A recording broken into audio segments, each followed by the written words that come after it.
took my responsibility. Nothing I could say or do could bring him back. I messed up, and you gotta man up and, own up to your actions.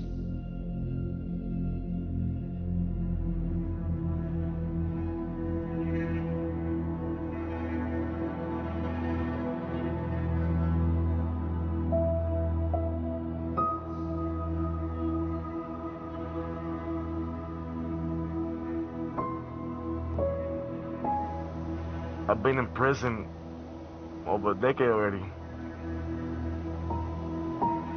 It's wrong. That's messed up.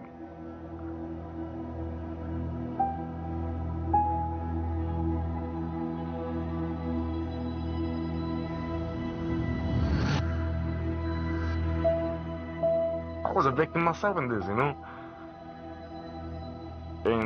I couldn't do nothing about it. I couldn't defend myself. I couldn't say nothing.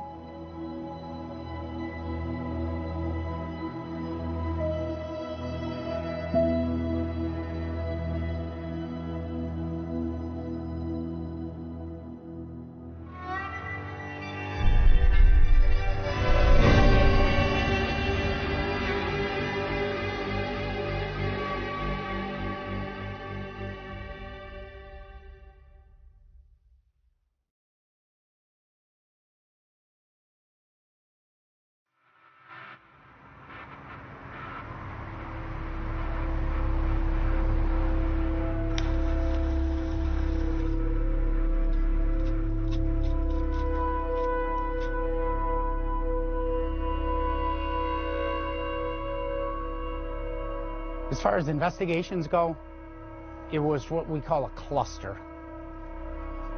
We had 3 defendants whose stories continually changed.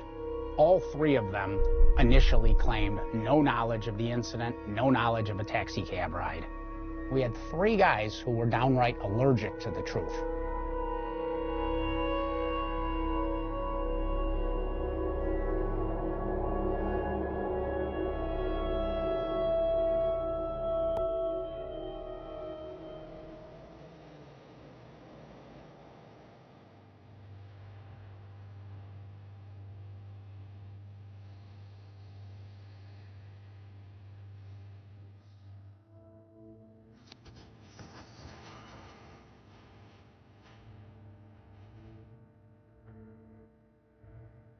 My name is Chucky Phillips, and I've been sentenced to 20 to life for murdering a second.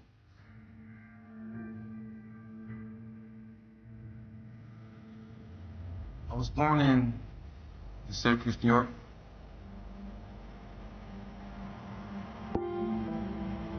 Grew up playing sports. I was definitely Jack in high school. I was always a captain of the team, whatever sport I played. I had dreams of going to the NFL or MLB. And one of my dreams, be a professional athlete one day.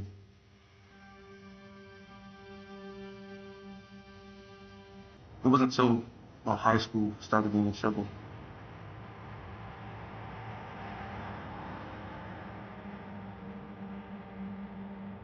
About freshman year, I started hanging out with the wrong guys, after school, I was running the streets. Chasing after girls. There was a period I was in selling drugs at one point, teenage boy stuff,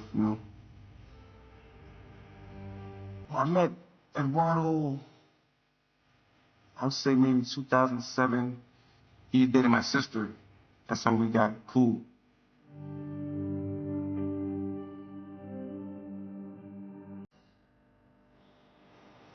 All right. My name is Eduardo Trinidad, and I was convicted for murder and 40 years of life. I was born in Puerto Rico, and I was also raised over there. I grew up in a foster home, because my mom had passed. My father was never there for me. I was really quiet,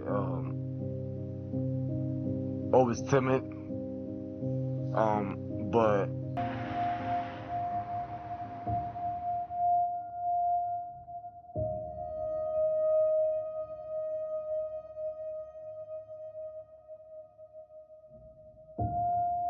My main purpose of that same night was because my son was born that night.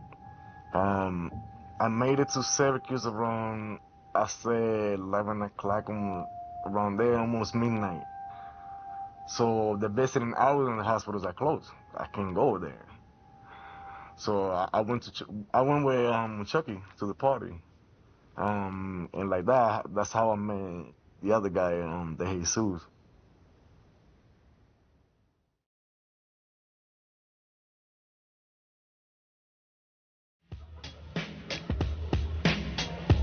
And the party was about 10 to 12 people. It wasn't no more than that. And my part, I wanted to enjoy it because, I'm happy I was going to have my newborn son. And I wanted to celebrate that. We did a lot of drinking, mixing liquor, beer, various types of pills, ecstasy, Xanax. There's marijuana there. It was all pretty wasted. One of the guys had a gun. Even at the party, it was passed around at the party, like the guys, the party wanted to hold it. Everybody wanted to look at it and touch it. The guy who brought it, I don't know. As tough to say, yeah. I went outside trying to use it, but it didn't work. After that, I don't know who got it. The owner of the apartment got mad and started kicking everybody out.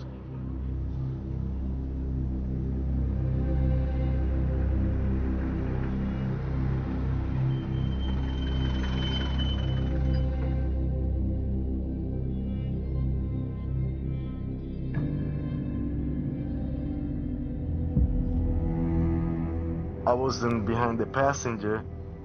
The Jesus was in the middle, and Chucky I was behind the driver. Nobody was talking. The only one that was doing the talking was me, because I was on the phone talking to my kid's mom that's in the hospital.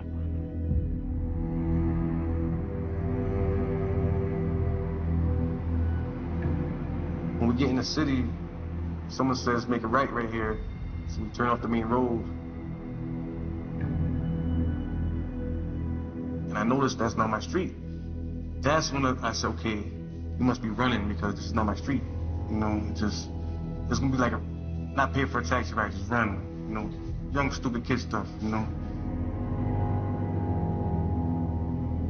All I heard was the car going slow. I didn't even know that the gun was in the cab when we left. I see Denny take the gun and he pulls it on the driver. So I'm like, maybe he's gonna rob him. The driver grabs the gun from him and there's a struggle. So I don't know why I grabbed it and I yanked it from him and I shot him.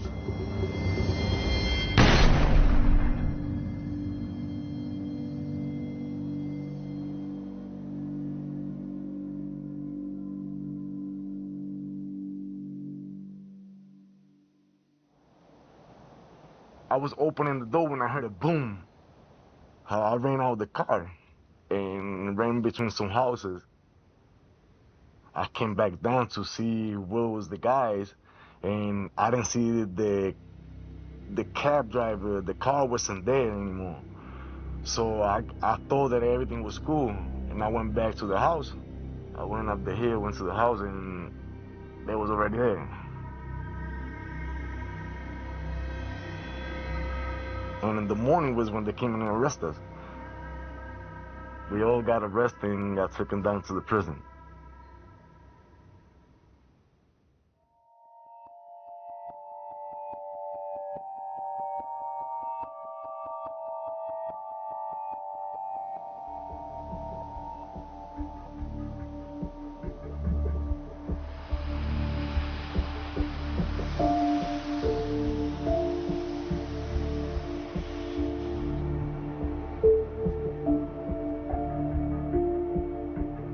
My name is Ted Kiefer.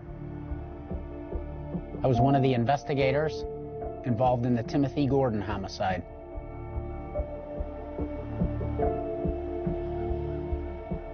I believe that this went from jumping the fare to a robbery, ultimately to a murder.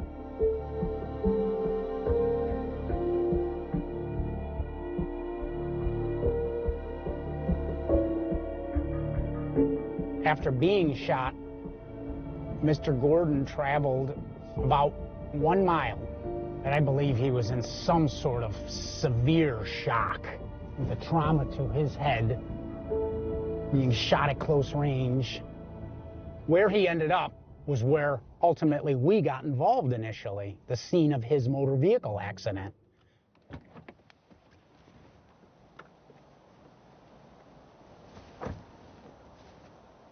Mr. Gordon was traveling in this direction towards us. When he got to the intersection, he failed to stop at the stop sign or turn right or left. As such, at a high rate of speed, he traveled across this street, entered into this driveway here, colliding with a parked vehicle. It was a horrible, horrible crash. And it was all a result of a senseless crime.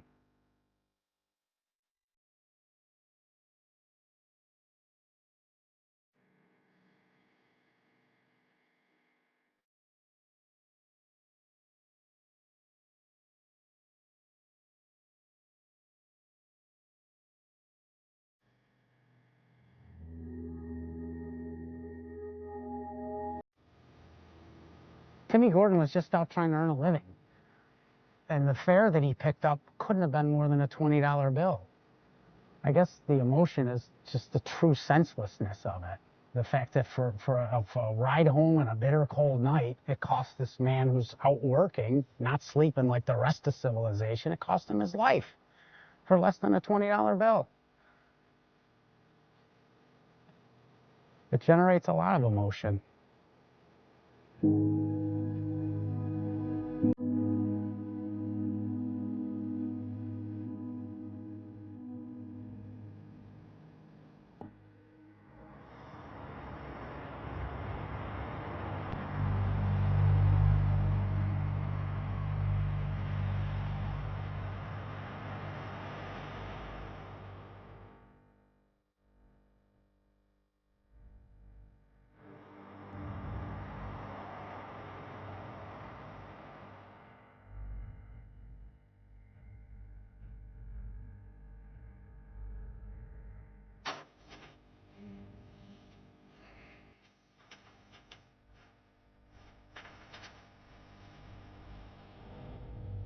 When I first laid eyes on these defendants, all three of them, I thought to myself, these are little boys. They're young men at best. I couldn't believe how young they appeared.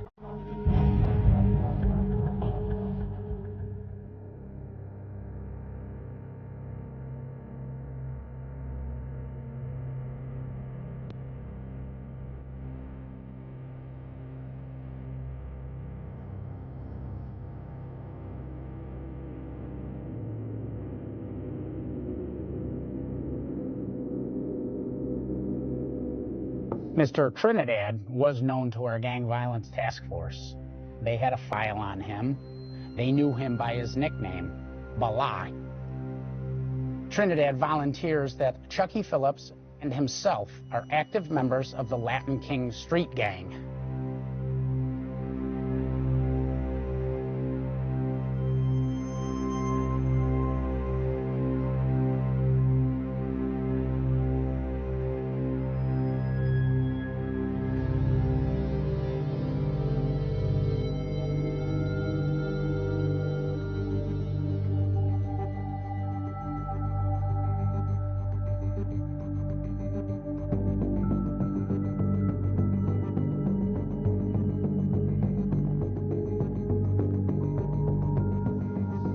Eduardo Trinidad placed all the blame on Denny DeJesus.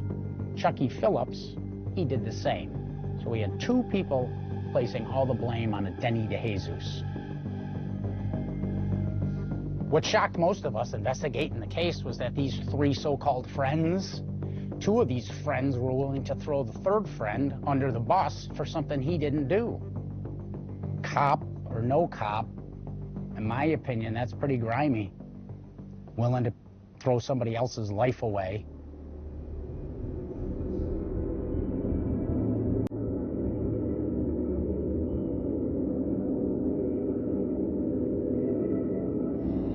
According to Trinidad, he was merely going to jump the fare. But at some point during jumping the fare, he was alerted by Chucky to come back to the scene. He could have kept on running. He got out of the cab and left. He could have kept running. He didn't. He turns, he goes back to the cab, and according to him, he was going to help run the cabbie's pockets. However, there was too much blood on the cabbie and at the scene.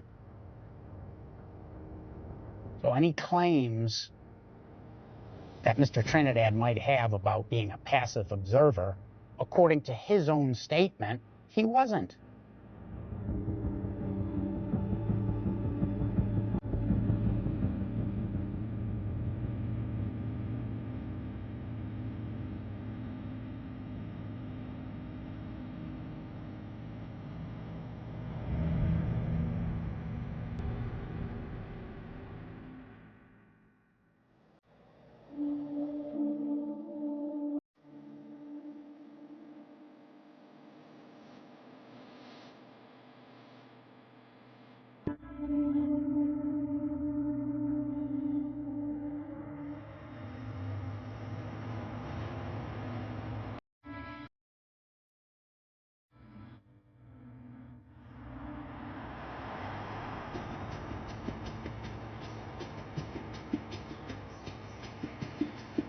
Felony murder, a classic example would be the bank robbery. Let's say multiple individuals decide to rob a bank. One individual stays outside to actively be the lookout. Other individuals go inside. The gun is discharged and an innocent security guard is killed. All three people could be liable because they had the shared intent to rob the bank. So it is a way to hold all participants liable for the death of another during the course of a felony. My name is Carrie Buskey. I was one of the assistant district attorneys assigned to prosecute the case of the people of the state of New York versus Chucky Phillips, Denny DeJesus, and Eduardo Trinidad.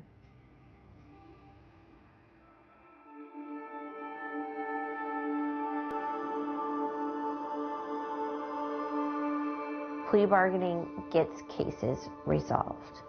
From the prosecution standpoint, they won't have to put their victim, their victim's family, their witnesses through every single case. And they can save resources. In exchange for that guilty plea, the people will often offer a reduced sentence or a reduced charge.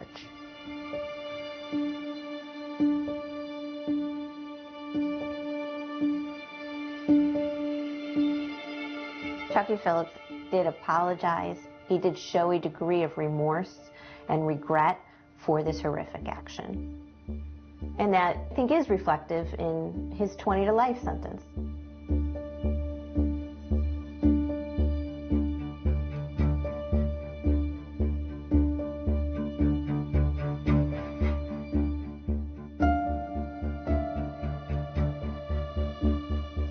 I was really surprised that Eduardo didn't want to try to negotiate something. Maybe he didn't want to take exactly what we were offering, but that he wasn't coming trying to negotiate us down.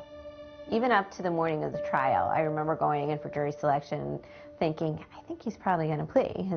The blood of the victim is on his coat. And he said he ran the pockets of the guy. He was clearly notified of the potential ramifications of what could happen after a conviction by jury.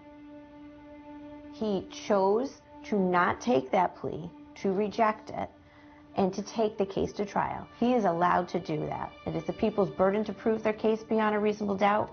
It was called upon us to do it, and we did it. He was convicted of all 3 counts, and he was sentenced by a county court judge.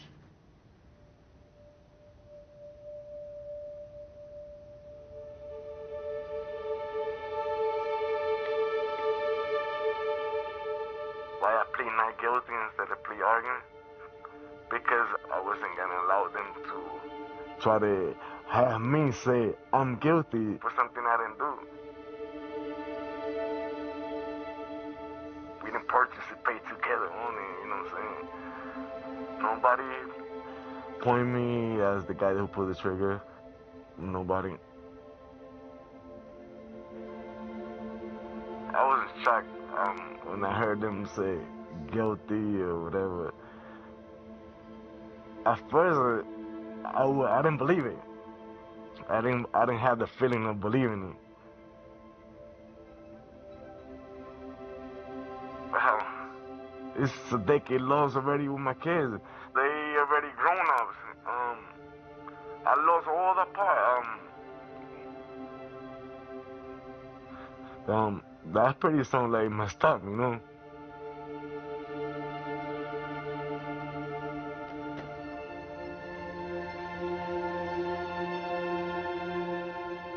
I feel very sorry for Timothy Gordon's family and friends. I did not, at one point during this recording, hear one mention of a man's life that was innocently, an innocent man's life that was brutally taken from him. He doesn't like the concept of felony murder. He doesn't like the fact that he was held responsible even though he wasn't the shooter. And he is angry at the law he was prosecuted under. He mentions his own children. You know, Timothy Gordon is never going to get to have his children. He's never going to get to call home to them. So this is essentially, in my opinion, the same Bala that stood up at sentencing after a jury found him guilty and said, this is an injustice and I'm going to fight it to the bitter end. What he's doing. It's just a complete disregard for the evidence that was presented at trial and a complete disregard for a man's life that was lost.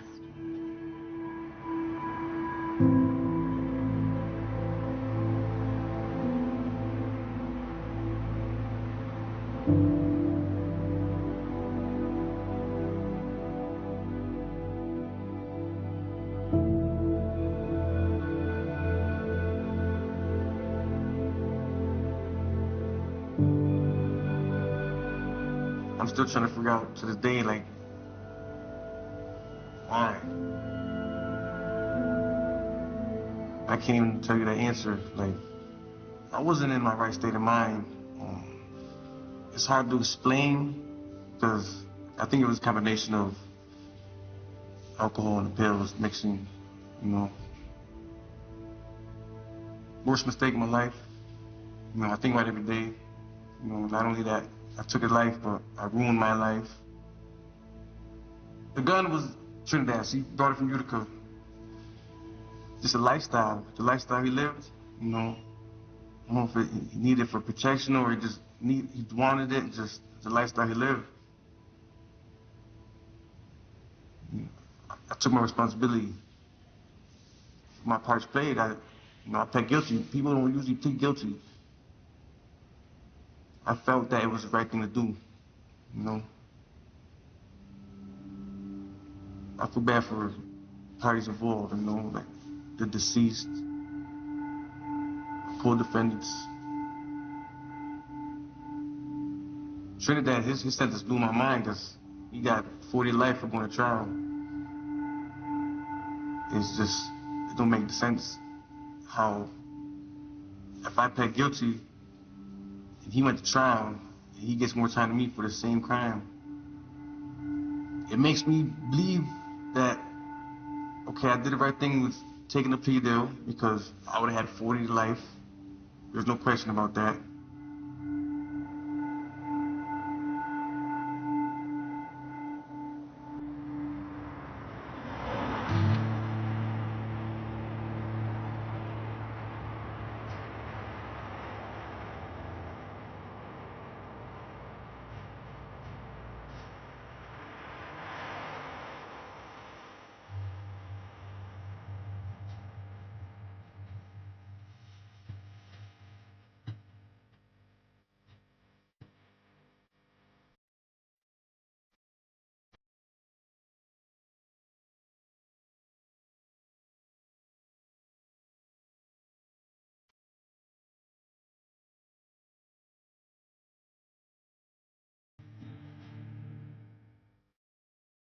Denny has always been consistent that he did not know there was going to be any shooting. He had no concept that they were going to use the gun that had been played with at the party.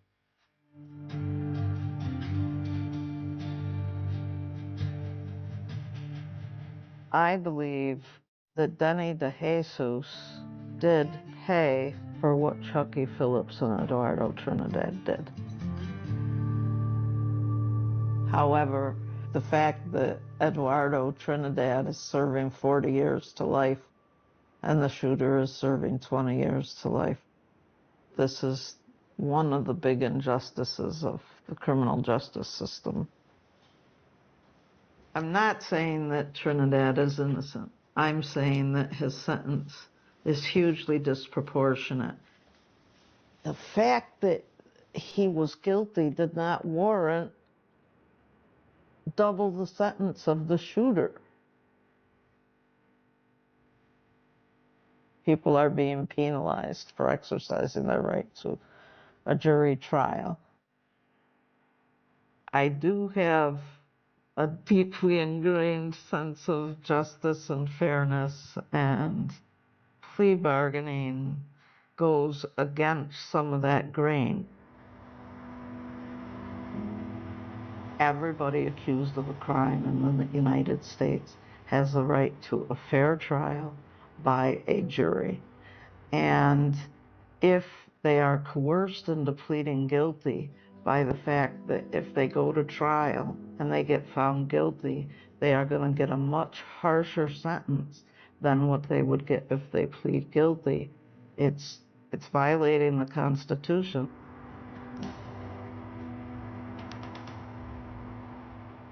I believe that equal sentences for Trinidad and Chucky Phillips would have been completely appropriate. Obviously, with plea bargaining, there is going to be some disparity, but 2 times as much? This case is just shouting unjust result.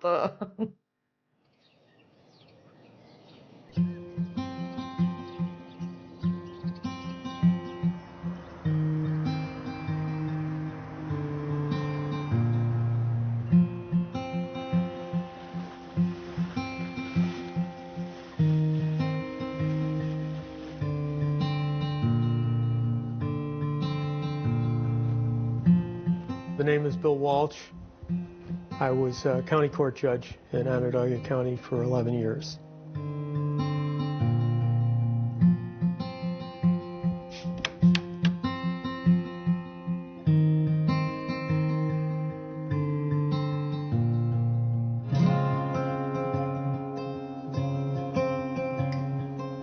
My recollection of Eduardo Trinidad was that he was fairly aloof during the trial.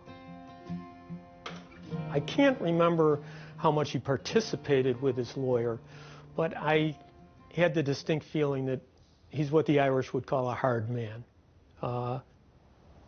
What I heard during the trial was just how cold and senseless the crime itself was. It just didn't need to happen. They could have taken the money and they could have left, but they didn't. Mr. Gordon picked them up, took them where they wanted, did everything that he was supposed to do, and he was rewarded with a bullet in the back of the head. And that was just senseless.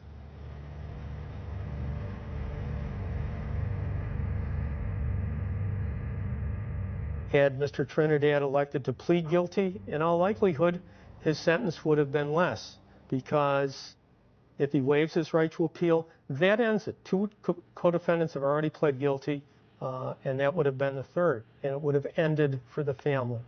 They wouldn't have to have relived it a second time, and I think that was very damaging to the family. The anguish you could see on their faces was heartbreaking, and I felt that he could have spared them that, and he did not. And he was punished appropriately with the maximum sentence permissible under the law. He was sentenced to the maximum under the murder conviction of a minimum of 25 years and a maximum of life in prison. And he received 15 years on the criminal possession of a weapons charge. He could be sentenced consecutively, which I did. So that was a pretty sizable sentence. I based my decision as to an appropriate sentence on what I hear during the trial. If you roll the dice, it doesn't pay off.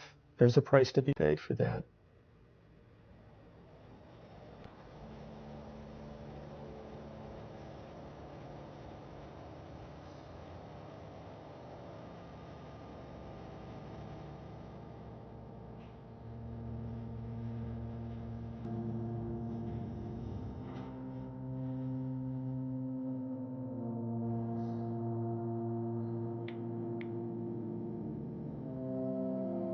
Chucky with 20 and me with 40 for the life. I don't think that's fair. My life been this way. I would have been going with my kids, trying to enjoy life, trying to give my kids things I never had. Parents. I would have tried to give that to them. Try to break the cycle, trying to bring better of my life with our family as well. My earlier release for parole date will be in 2047. I think I'll be around 70 around that time. It'll be a whole waste of lifetime.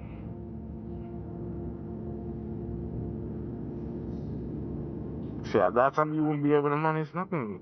What can you do?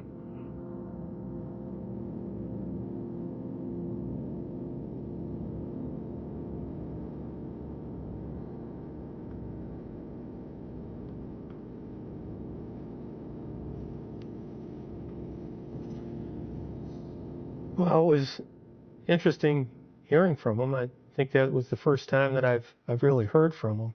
But I would probably expect that same type of speech from virtually any defendant that I sentenced that wound up in jail after being convicted of a crime by a jury. He maintains his innocence, and that doesn't come as much of a surprise. But Mr. Trinidad elected to go to trial. He was found guilty by a jury of his peers, and he was sentenced accordingly. And he absolutely deserves to be where he is today. The shooting would not have happened had not Mr. Trinidad given Mr. Phillips the gun. Without that assistance, there would be no murder. There would be no murder charge against either one of them. It would have simply been a robbery. But he chose to assist Mr. Phillips in the taking of a human life. And he is just as guilty as the fellow who pulled the trigger. And I'm very comfortable with what I sentenced him to.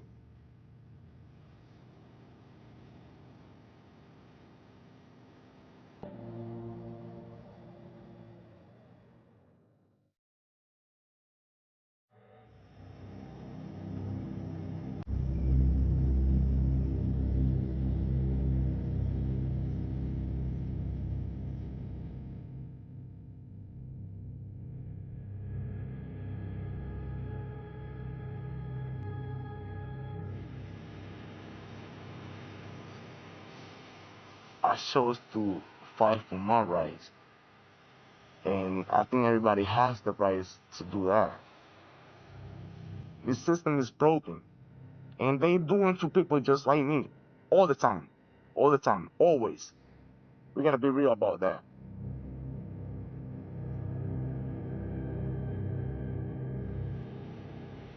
He goes back to the cab, and according to him, he was going to help run the cabbie's pockets. However, there was too much blood on the cabbie and at the scene. No, it wasn't no about running pockets and nothing, you know what I'm saying? I was really worrying about what happened, you know what I'm saying? I can't run back down. Yeah, and my intention was, if there's nobody around and I could help him, I'm gonna help him. But he was gone. So I thought it was alright. I thought nothing really bad happened, you know what I'm saying? Until I seen it in the news. That's when my heart broke for real. The gun was Trinidad. She brought it from Utica. It's a lifestyle. The lifestyle he lived, you know. I don't know if he needed it for protection or he wanted it. Just the lifestyle he lived. No, I did came from Utica, but not with a weapon. That weapon was already there. That got nothing to do with me. Trinidad, this instead just blew my mind because he got 40 life for going to trial. It just shows the justice system is unfair. No, it wasn't fair at all. I just came for my newborn son. Again, for my newborn son. And they made it. I mean, I know a lot of people, they gonna look at it like lied or whatever the position is, but I just came to celebrate my son, to see him, to hold him on my hand, you know, at least to accomplish something that my dad didn't do. And I guess I didn't have the opportunity. I wasn't had enough luck for that. I destroyed 10 years of my life already on this.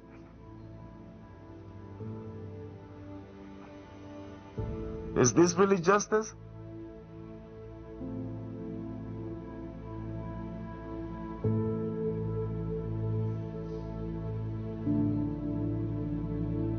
In November 1987, two young Canadians crossed the international border into the United States on what should have been an ordinary weekend trip. They never returned home.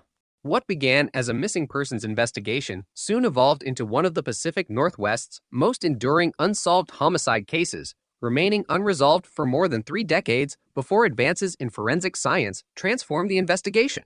The murders of Jay Cook and Tanya Van Cuylenborg would ultimately become one of the most significant demonstrations of investigative genetic genealogy in modern criminal investigations, illustrating how evidence preserved for decades could reveal answers that traditional investigative methods had failed to uncover. Jay Cook was 20 years old. Tanya Van Cuylenborg was 18. Both lived in British Columbia, Canada, and had been in a relationship for several years. Family members and friends described them as responsible, dependable, and close to one another. They were young adults beginning to establish their own lives while remaining closely connected to their families. Nothing in the available historical record suggested that either had connections to criminal activity or lifestyles that would place them at unusual risk. During the weekend of November 18th, SIL 1987, the couple planned a brief trip from Saanich, near Victoria on Vancouver Island, to the Seattle metropolitan area. Their purpose was practical rather than recreational. They intended to deliver components for a furnace to acquaintances connected to J.S. father. The errand required traveling by ferry from Vancouver Island to the mainland before continuing south across the international border into Washington state. Their route reflected the geography of the Pacific Northwest. Travelers leaving Vancouver Island typically boarded a ferry to the mainland before driving south toward one of several border crossings into Washington. The journey was common, with thousands of Canadians making similar trips each year for work, shopping, or family visits. Crossing between British Columbia and Washington was routine long before enhanced border security measures introduced decades later. The couple departed believing they would return shortly after completing their delivery. They carried personal belongings consistent with a short trip. Family members expected them home within a reasonable time and had no reason to anticipate trouble. There was no verified evidence that either expressed concern before leaving or believed they were entering a dangerous situation. As ours turned into a full day without communication, relatives began to worry. The absence became increasingly unusual because both young adults had maintained regular contact with their families. Eventually, concern developed into a formal missing persons investigation involving authorities in both Canada and the United States. The investigation immediately faced a fundamental challenge shared by many cross-border disappearances. Once Jay and Tanya crossed into the United States, responsibility became fragmented across multiple jurisdictions. Canadian police collected information from family members, while American law enforcement agencies attempted to determine where the couple had traveled after entering Washington state. At that stage, investigators possessed remarkably little verified information regarding the couple's movements after they left Canada. The first major break in the case came not from a witness, but from the discovery of property connected to the couple. Their van, a Ford Club wagon, was located abandoned in the city of Bellingham, Washington.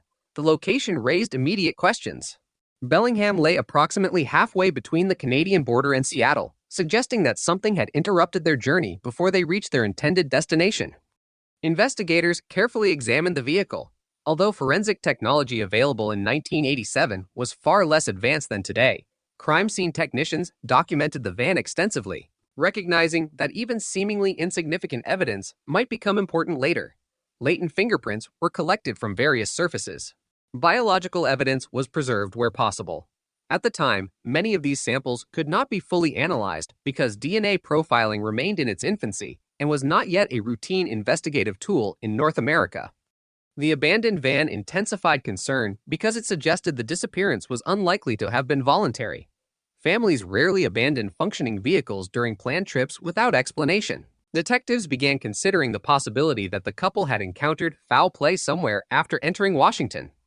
Only days later, the investigation took a devastating turn.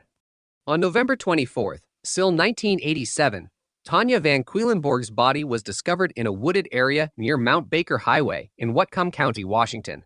The location was relatively isolated. According to investigators, she had died from a gunshot wound. Authorities also determined that she had been sexually assaulted.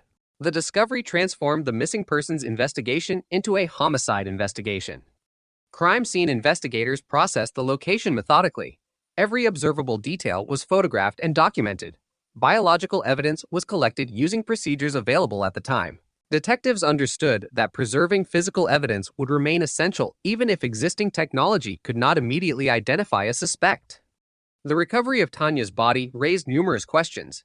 Investigators attempted to reconstruct how she had arrived at the remote location, whether she had been transported against her will, and whether witnesses might have observed suspicious activity along nearby roads. Despite extensive efforts, no publicly documented witness emerged who could describe the circumstances leading to her death.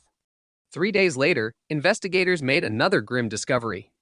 On November 27, still 1987, Jay Cook's body was found approximately 60 miles south in Snohomish County, near High Bridge Road, outside Monroe, Washington. Authorities determined that he had been killed by ligature strangulation.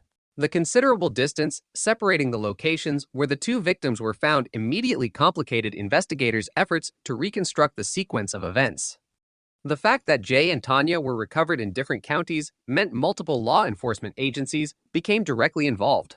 Detectives from Whatcom County and Snohomish County coordinated their investigations while working alongside state authorities and Canadian officials. Information had to be shared across jurisdictions, each with separate investigative responsibilities and evidence management systems. Autopsy findings established the causes of death, but they did not immediately identify the perpetrator. Detectives sought to determine where the couple had first encountered their attacker, how long they had been held, and whether more than one offender had participated. Publicly available investigative records have never established definitive answers to several of those questions. Evidence suggested that Tanya had remained alive for some period after leaving the van. Investigators also determined that Jay and Tanya had likely become separated before their deaths. Understanding exactly when that separation occurred became one of the central unanswered questions of the investigation. The discovery locations themselves offered only limited clues. Rural roads, wooded terrain, and relatively low traffic reduced the likelihood that independent witnesses had observed critical events. Detectives conducted neighborhood canvasses, interviewed residents, and appealed to the public through newspapers and television broadcasts. Numerous tips were received, but none produced sufficient evidence to identify a suspect. Meanwhile, investigators continued examining the abandoned van for forensic evidence. Every latent fingerprint was compared against available law enforcement databases. Fingerprint identification in 1987 depended heavily upon existing records. If an individual had never been fingerprinted for military service, certain employment categories, or previous arrests, identification became substantially more difficult. Likewise, DNA analysis remained an emerging scientific discipline.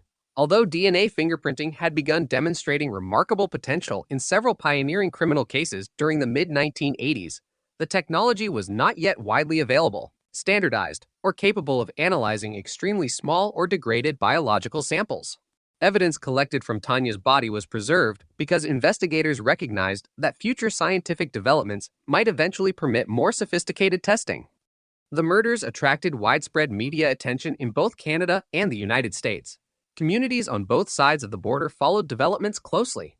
Two young people had disappeared during what should have been a routine trip, only to be found murdered in separate rural locations days later. The randomness of the crime deeply unsettled residents throughout the Pacific Northwest. As months passed, investigators continued pursuing leads. They interviewed acquaintances, reviewed known offenders operating in Washington during late 1987, examined reports of similar crimes, and evaluated potential connections with unsolved sexual assaults and homicides. Detectives remained careful not to assume that similarities between cases necessarily indicated the same offender. Despite sustained investigative effort, no arrest followed. The case gradually entered the category commonly described as a cold case, not because investigators abandoned it, but because every immediately available lead had been exhausted. Detectives periodically reopened investigative files, re-interviewed witnesses when appropriate, and reassessed preserved evidence whenever new forensic methods became available. Throughout the 1990s, DNA profiling advanced dramatically. Laboratories developed increasingly sensitive techniques capable of generating profiles from biological samples previously considered unsuitable for testing. Evidence preserved from the Jay Cook and Tanya Van Cuylenborg investigation benefited from those scientific improvements. Detectives periodically submitted evidence for additional laboratory analysis as technology evolved. Eventually, forensic scientists succeeded in developing a DNA profile believed to belong to the unknown male responsible for Tanya's sexual assault. The profile represented a major scientific achievement compared with the investigative capabilities available in 1987, yet it also underscored a frustrating reality. The DNA profile did not match anyone in existing criminal databases. Without a matching offender already represented in law enforcement collections, investigators still lacked a name. They possessed biological evidence from the suspected killer, but had no confirmed identity attached to it. The case remained unsolved, demonstrating one of the principal limitations of traditional forensic databases. They identify individuals only if those individuals or close biological evidence previously collected from them already exist within the system. For years afterward, the preserved DNA profile remained one of the investigation's most valuable assets. Detectives understood that it represented the strongest physical link to the perpetrator. They also recognized that future scientific advances might eventually allow investigators to use the evidence in ways not yet imagined. By the early 21st century, the murders of Jay Cook and Tanya Van Cuylenborg had become one of the Pacific Northwest's longest-running unsolved homicide investigations. Family members continued living with unanswered questions. Investigators continued preserving evidence with extraordinary care. The unknown DNA profile remained silent inside laboratory records, waiting for a technological breakthrough capable of revealing the identity concealed within it. That breakthrough would not come from traditional detective work alone, but from an entirely new approach that combined forensic science, genealogy, and publicly available family history records in a way that had never been possible when two young Canadians disappeared across the border in November 1987. By the end of 1987, investigators in Washington state had established the broad outlines of what had happened to Jay Cook and Tanya Van Cuylenborg, but almost every critical question remained unanswered. The victims had entered the United States from Canada intending to complete a routine delivery. Within days, both had been murdered. Their bodies had been left in different counties. Their vehicle had been abandoned miles away. There were no publicly identified eyewitnesses who had seen the crime occur, no known motive, and no suspect whose involvement could be established through the investigative techniques available at the time. Yet detectives were convinced that the physical evidence collected during the first days of the investigation would eventually become the key to solving the case. From the outset, investigators treated the crime scenes with exceptional care. Crime scene technicians from multiple agencies photographed every significant location, documented environmental conditions, recovered trace evidence, and carefully packaged biological samples for laboratory examination. In homicide investigations, preserving evidence is often as important as interpreting it. Detectives understood that scientific methods continue to evolve, and evidence that could not be analyzed immediately might become invaluable years later. One of the most important categories of evidence recovered from Tanya van Cuylenborg's body was biological material left by her attacker during the sexual assault. In 1987, forensic DNA testing was still relatively new. While DNA profiling had already demonstrated remarkable promise in several pioneering criminal investigations around the world, it was not yet widely available to local law enforcement agencies, nor was it capable of producing the detailed results expected from modern forensic laboratories. Scientists therefore preserved the biological evidence under controlled conditions, anticipating that future technological developments might allow additional testing. Investigators also devoted significant attention to the abandoned Ford Club wagon found in Bellingham. The van represented the last confirmed location directly connected to both victims. Detectives searched every accessible surface for fingerprints, hairs, fibers, and other trace evidence. The interior was examined systematically in an effort to determine whether signs of a struggle were present or whether another individual had occupied the vehicle during the journey. Latent fingerprints recovered from the van were compared against available fingerprint databases and known offenders. During the late 1980s, fingerprint identification depended heavily upon existing records maintained by law enforcement agencies. Automated systems were improving but remained far less comprehensive than those available decades later. If an offender had never been fingerprinted through prior arrests, military service, or certain occupations, identification became considerably more difficult. The investigation quickly expanded beyond the immediate crime scenes. Detectives attempted to reconstruct the couple's route after they crossed into Washington. They interviewed ferry personnel, individuals associated with the intended delivery, family members, friends, and anyone who might have encountered Jay and Tanya during their final known movements. Authorities examined receipts, travel estimates, and available records to establish the most accurate possible timeline. Because the victims were Canadian citizens whose deaths occurred in the United States, close cooperation developed between Canadian and American authorities. Information moved across international borders through established investigative channels. Family interviews conducted in British Columbia were shared with detectives in Washington. American investigators updated Canadian agencies regarding forensic findings and investigative developments. Although the two countries operated under different legal systems, the shared objective remained clear: identify the individual responsible for the murders. Investigators also considered whether the crimes could be linked to similar offenses committed elsewhere in the Pacific Northwest. During the 1970s and 1980s, several notorious serial offenders had operated throughout Washington state and neighboring jurisdictions. Detectives carefully reviewed whether the murders of Jay and Tanya shared characteristics with known offenders' methods. Such comparisons are standard practice during homicide investigations, particularly when multiple victims are involved. However, investigators remained cautious. Similarities between crimes do not necessarily indicate the same offender, and publicly available records do not establish that the murders of Jay Cook and Tanya van Cuylenborg were conclusively linked to any other homicide series. As a result, detectives continued treating the investigation primarily as an independent case, while remaining alert to possible connections if new evidence emerged. The differing causes of death also complicated efforts to reconstruct the sequence of events. Tanya had been killed by a gunshot wound after being sexually assaulted, died by ligature strangulation. Detectives considered numerous possibilities regarding how and why the victims had been separated, whether they had been transported independently, and whether the offender acted alone. The available evidence allowed investigators to develop investigative theories, but many details could not be confirmed with certainty. One particularly important aspect of the investigation involved determining the amount of time that elapsed between the couple's disappearance and their deaths. Medical examiners examined environmental conditions, post-mortem findings, and available forensic indicators to estimate timelines as accurately as possible. Those estimates helped investigators narrow the probable period during which the crimes occurred, although exact times could not be established. Public appeals became another major component of the investigation. Newspapers throughout Washington and British Columbia published photographs of Jay and Tanya. Television news broadcasts described the abandoned van, the locations where the bodies had been discovered, and the possibility that members of the public might unknowingly possess valuable information. Detectives encouraged anyone who had traveled along Mount Baker Highway, interstate corridors, or rural roads near Monroe during the relevant period to contact investigators. Numerous tips followed. As is common in major homicide investigations, many reports ultimately proved unrelated. Some callers believed they had seen the victims. Others reported suspicious individuals or vehicles. Every credible lead required evaluation.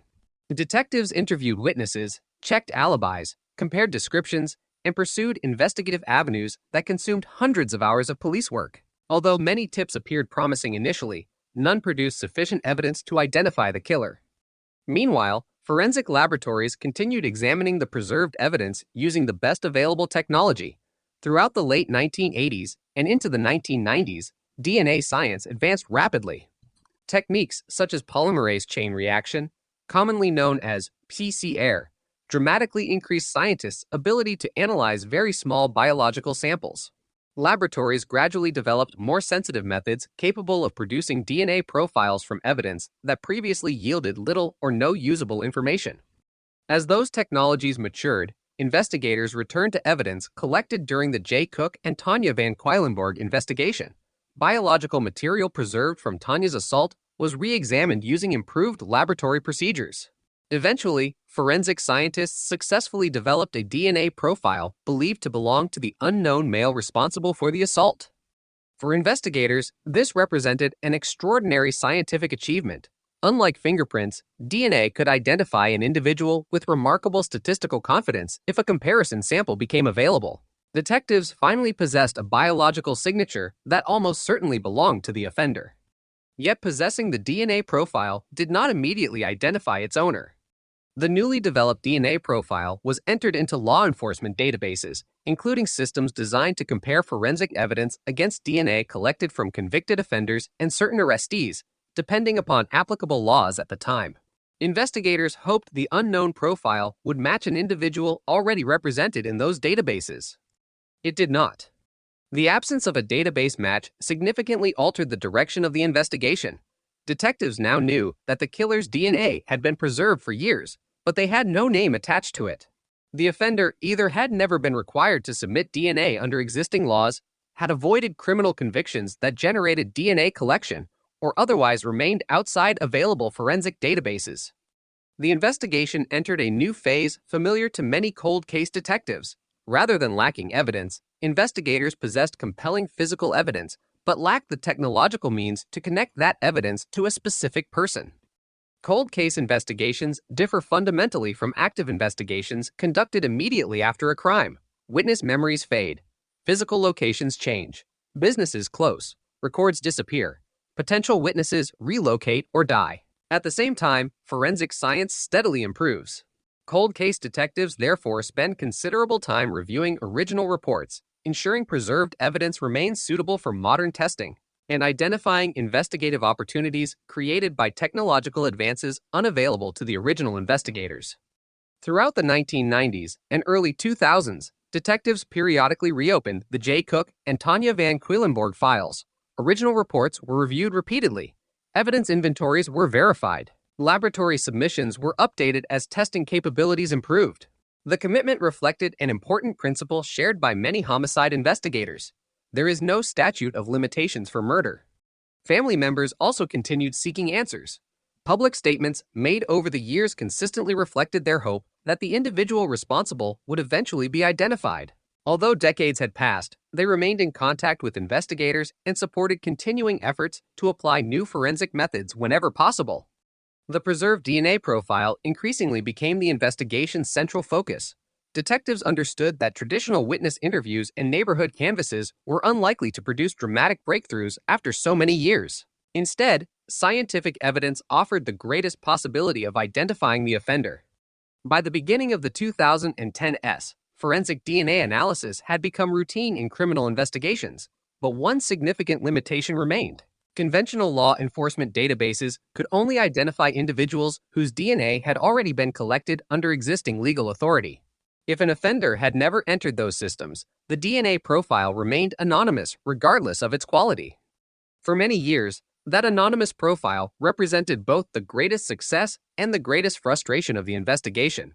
It confirmed that investigators possessed biological evidence from the perpetrator, yet it refused to reveal his identity. Detectives could preserve it, compare it, and periodically retest it, but they could not ask it the one question that mattered most: Whose DNA is this? Unknown to investigators during those years, an entirely different field was quietly developing outside traditional criminal justice. Millions of ordinary people were beginning to submit DNA samples to commercial ancestry services in order to learn about their family history. The information was intended for genealogy rather than criminal investigations. Nevertheless, it would eventually provide a revolutionary new investigative pathway, one capable of identifying individuals not because they had ever been arrested, but because distant relatives had voluntarily shared portions of their own genetic information. That scientific development would fundamentally change the investigation into the murders of Jay Cook and Tanya Van Cuylenborg, opening an avenue that had not existed when the case first became cold more than 30 years earlier. For more than 20 years after the murders of Jay Cook and Tanya Van Cuylenborg, the investigation remained active, but without a viable suspect. Detectives had preserved critical physical evidence, developed a DNA profile from biological material recovered during the investigation, and pursued hundreds of leads, yet none of those efforts produced an arrest. The case became one of many cold case investigations demonstrating an important reality in homicide work. Evidence can survive for decades even when the technology needed to interpret it has not yet been developed. By the early 2010s, however, forensic science was entering a period of rapid innovation that would fundamentally change the way investigators approached long unsolved crimes. Traditional forensic DNA analysis had already transformed criminal investigations since the late 1980s. Laboratories could compare DNA recovered from crime scenes with DNA collected from convicted offenders and, depending upon local laws, certain individuals arrested for qualifying offenses. These comparisons were conducted through the Combined DNA Index System, commonly known as CODIS, in the United States. CODIS proved extraordinarily successful in thousands of criminal investigations, linking offenders to crimes through direct biological matches. Yet the system had an important limitation. CODIS can only identify an individual if that person's DNA profile already exists within the database. If the offender has never submitted DNA through a qualifying criminal conviction or another legally authorized collection process, the comparison simply produces no result. That was precisely the situation confronting investigators in the Jay Cook and Tanya Van Cuylenborg case. The forensic DNA profile recovered during the investigation was considered suitable for comparison, but repeated database searches failed to identify its owner. Rather than indicating a flaw in the DNA evidence, the absence of a match suggested something different. The unknown individual responsible for the crime may never have been convicted of an offense requiring DNA collection. He may have committed crimes before widespread DNA collection laws existed. He may have avoided criminal prosecution altogether. Whatever the explanation, conventional forensic databases could not provide investigators with a name. Cold case detectives nevertheless continued reviewing the file. Modern homicide investigations rarely consist of a single detective working in isolation. Instead, they involve multidisciplinary cooperation among investigators, forensic scientists, prosecutors, laboratory personnel, and analysts responsible for reviewing historical records. In long-standing investigations such as this one, maintaining continuity becomes especially important because personnel naturally change over decades. New investigators inherit reports prepared years earlier, review preserved evidence, and often discover opportunities that were unavailable to their predecessors. During periodic reviews of the Cook-Van Cuylenborg investigation, detectives repeatedly concluded that the preserved DNA profile represented the strongest available avenue for identifying the offender. Witness recollections had inevitably faded. Physical locations had changed over time. Potential witnesses had moved away or died. Documentary records had become more difficult to obtain. Scientific evidence therefore assumed increasing importance as the investigation matured. At approximately the same time, developments outside traditional law enforcement began attracting attention within the forensic community. Commercial genealogy services experienced extraordinary growth during the first 2 decades of the 21st century. Millions of individuals voluntarily submitted saliva samples to learn about their ancestry, discover distant relatives, or explore family history. These services generated genetic profiles designed primarily for genealogical comparison rather than criminal investigation. The purpose of these databases differed substantially from forensic DNA systems such as CODIS. Instead of searching for exact matches between crime scene evidence and known offenders, genealogy databases compared inherited genetic markers shared among biological relatives. Individuals could discover cousins, distant family branches, and ancestral origins by identifying partial genetic similarities rather than complete identity. Initially, these developments had little connection to homicide investigations. Over time, however, forensic scientists and genealogists recognized that the same biological principles allowing families to discover distant relatives might also assist criminal investigations under carefully controlled circumstances. If an unknown offender's DNA could be compared against publicly available genealogy information, investigators might identify previously unknown relatives of that offender. Rather than producing the offender's name directly, the process could generate investigative leads pointing toward extended family trees. From there, experienced genealogists could reconstruct family relationships across multiple generations using publicly available historical records such as birth certificates, marriage records, census information, newspaper archives, obituaries, military records, cemetery records, and other genealogical resources. Investigators could then determine which individuals within those family trees fit the known circumstances of a criminal investigation. The process required patience and extraordinary attention to detail.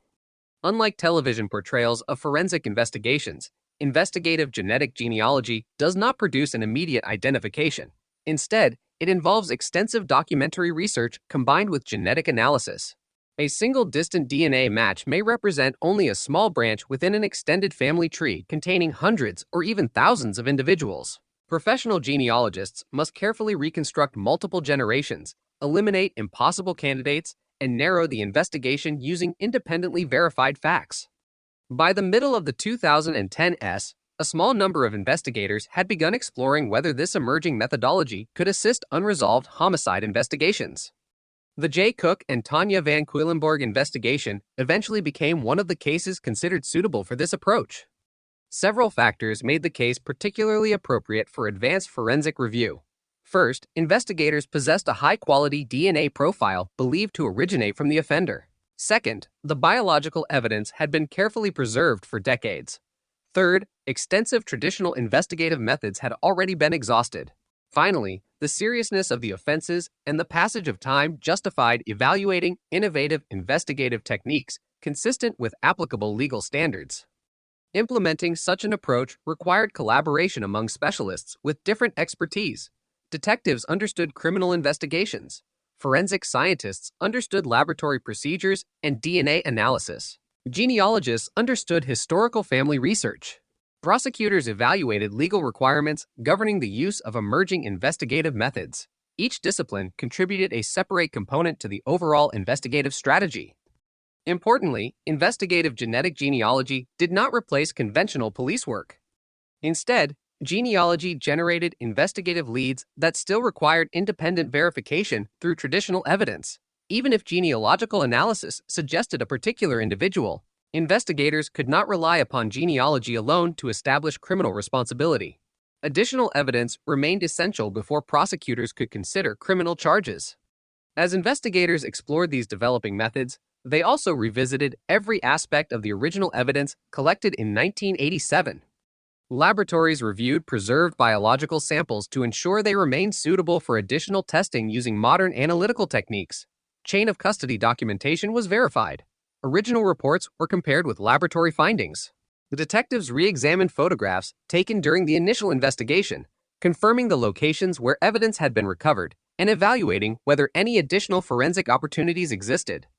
Cold case investigations frequently benefit from this kind of comprehensive review because investigators no longer face the immediate pressures present during active homicide inquiries. Instead of responding rapidly to developing events, cold case teams can devote substantial time to carefully analyzing historical records, comparing investigative reports, and identifying overlooked connections. The Cook-Van Cuylenborg investigation demonstrated another important principle of successful cold case work: preserving evidence according to rigorous standards. When biological evidence was collected in 1987, investigators could not have anticipated the precise forensic methods that would become available 30 years later. Nevertheless, because technicians carefully documented, packaged, and stored that evidence, scientists decades later retained the ability to conduct analyses impossible at the time of collection. This long-term preservation illustrates why forensic protocols emphasize meticulous evidence handling regardless of current technological limitations. Scientific advances cannot recover evidence that has been lost or contaminated, but properly preserved evidence may continue yielding new information for generations. Meanwhile, public awareness of forensic genealogy gradually increased as several notable cold cases across the United States were solved using related investigative methods. Law enforcement agencies began recognizing that decades-old evidence could potentially identify offenders who had never appeared in conventional DNA databases. For investigators working the Cook Van Cuylenborg case, these developments represented cautious optimism rather than certainty. Many promising investigative technologies have limitations, and not every cold case possesses suitable evidence for genealogical analysis. Success depends upon numerous factors, including DNA quality, available genetic relatives, accurate historical documentation, and careful investigative verification. Nevertheless, the investigation had reached a pivotal moment. For years, detectives possessed an anonymous DNA profile with no direct path toward identification. Now, for the first time, science offered the possibility of approaching the problem from an entirely different direction, not by asking whether the offender's DNA already existed in a criminal database, but by asking whether distant biological relatives had unknowingly created a pathway toward identification through voluntary participation in genealogy research. That question would ultimately transform the investigation. The anonymous DNA profile preserved since 1987 was no longer simply evidence awaiting a database match. It had become the starting point for reconstructing an unknown family history, one generation at a time. The process would require months of careful scientific analysis, extensive genealogical research, and traditional detective work operating together. Only after those independent disciplines converged would investigators finally begin narrowing thousands of possible individuals to a single man whose identity had remained hidden for more than 3 decades. By the middle of the 2010s, the investigation into the murders of Jay Cook and Tanya Van Cuylenborg had reached a point familiar to many long-running cold cases. Detectives possessed a substantial body of physical evidence, detailed investigative reports, and a reliable forensic DNA profile believed to belong to the perpetrator. What they lacked was an identity. Every conventional avenue available through fingerprint databases, criminal history records, witness interviews, and traditional DNA comparisons had been explored without producing a viable suspect. Rather than indicating investigative failure, the situation illustrated a fundamental limitation of existing forensic systems. Evidence can identify an individual only if that individual is already represented in the available databases. Investigators, therefore, began evaluating a rapidly developing methodology that had recently shown promise in resolving decades-old violent crimes: investigative genetic genealogy. Investigative genetic genealogy differs significantly from conventional forensic DNA analysis.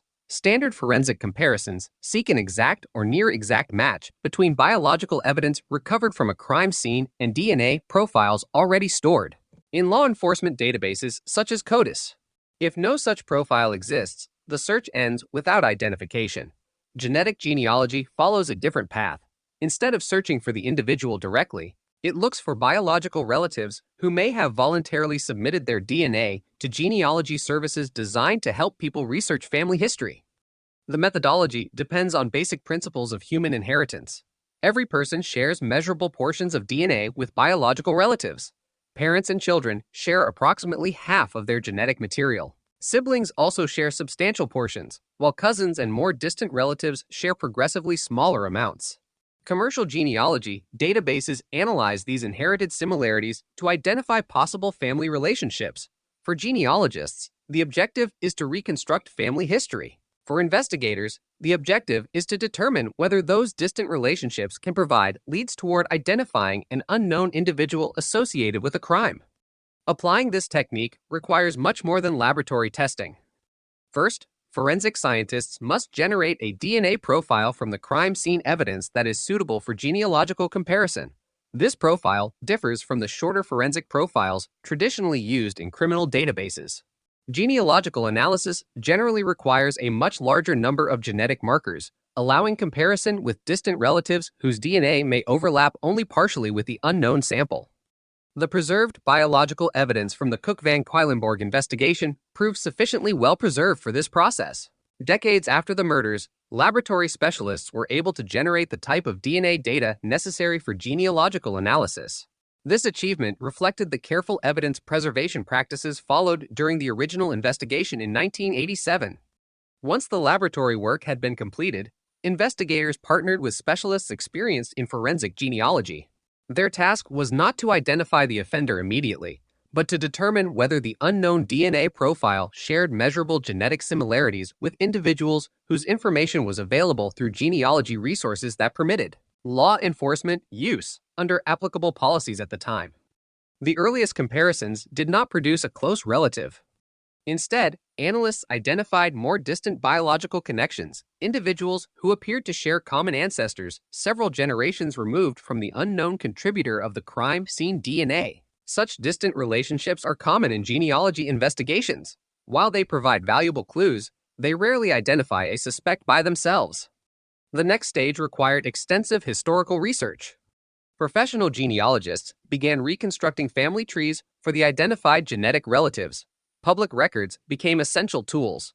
Birth certificates established parent-child relationships. Marriage records documented family connections across generations. Census records identified household members living together during specific years. Newspaper archives, obituaries, cemetery records, military documentation, property records, and other historical sources helped fill remaining gaps. Every relationship required independent confirmation. Unlike fictional portrayals of criminal investigations, forensic genealogy does not rely upon assumptions or speculation. Each branch of a family tree must be supported by documentary evidence demonstrating biological relationships as accurately as possible. Errors introduced early in the process can multiply rapidly through successive generations, leading investigators toward entirely unrelated families. As additional branches were reconstructed, patterns gradually began emerging. Multiple distant DNA matches appeared to converge upon overlapping ancestral families. Investigators continued expanding those family trees generation by generation, carefully documenting descendants while eliminating individuals whose age, sex, location, or other verified characteristics made them inconsistent with the known facts of the investigation. This elimination process proved as important as identifying potential candidates. The murders occurred in November 1987. Therefore, any candidate would have needed to be alive at that time and of an age consistent with the available investigative evidence. Geographic considerations also became significant. Investigators examined publicly available records to determine where members of the reconstructed family trees had lived during the relevant period, whether they possessed known connections to Washington state, and whether their documented life histories aligned with the timeline established by detectives decades earlier. At every stage, genealogy remained only an investigative lead. No individual became a suspect solely because of family history. Detectives continued requiring independent evidence before drawing investigative conclusions. Traditional police work therefore proceeded alongside genealogical analysis. Criminal history records were reviewed where legally appropriate. Public documents were examined. Historical addresses, employment information, and other available records helped investigators determine whether particular individuals warranted closer examination. As the family trees became more complete, the number of realistic candidates narrowed considerably. Instead of thousands of unrelated individuals, investigators now focused on a much smaller group of biologically connected descendants whose characteristics were consistent with the investigation. The anonymous DNA profile recovered in 1987 had effectively guided detectives toward an extended family network that conventional law enforcement databases had never revealed. Within that narrowed group, one individual increasingly attracted investigative attention: William Earl Talbot III. Public records indicated that Talbot had lived in Washington state during the relevant period. His age corresponded with the estimated age investigators believed the offender may have been in 1987. His documented history placed him within the broader geographic region associated with the crimes. These factors alone did not establish criminal responsibility, but they justified further investigation under established legal procedures. At this point, investigators faced another critical challenge. Although genealogy suggested Talbot as a potential candidate, they still required direct forensic confirmation. Investigative genetic genealogy generates leads, not courtroom evidence by itself. Detectives therefore needed a DNA sample known to originate from Talbot for comparison with the preserved biological evidence collected from Tanya Van Cuylenborg decades earlier. Obtaining such confirmation required careful planning. Law enforcement officers cannot simply assume that a genealogical lead identifies the correct individual. Independent verification protects both the integrity of the investigation and the rights of individuals who may be unrelated to the crime, despite appearing within reconstructed family trees. Consequently, detectives initiated discreet surveillance designed to obtain a lawfully recoverable DNA sample associated with Talbot. This approach reflected standard investigative practice in many jurisdictions. Individuals frequently discard items such as paper cups, drinking containers, cigarette butts, or other objects capable of retaining biological material. Once abandoned, such items may, under applicable legal standards and judicial precedents, become available for forensic examination without requiring direct collection from the individual. Investigators monitored Talbot's activities while ensuring that the integrity of the investigation remained confidential. Publicly identifying him before obtaining scientific confirmation could have jeopardized both the investigation and any future prosecution.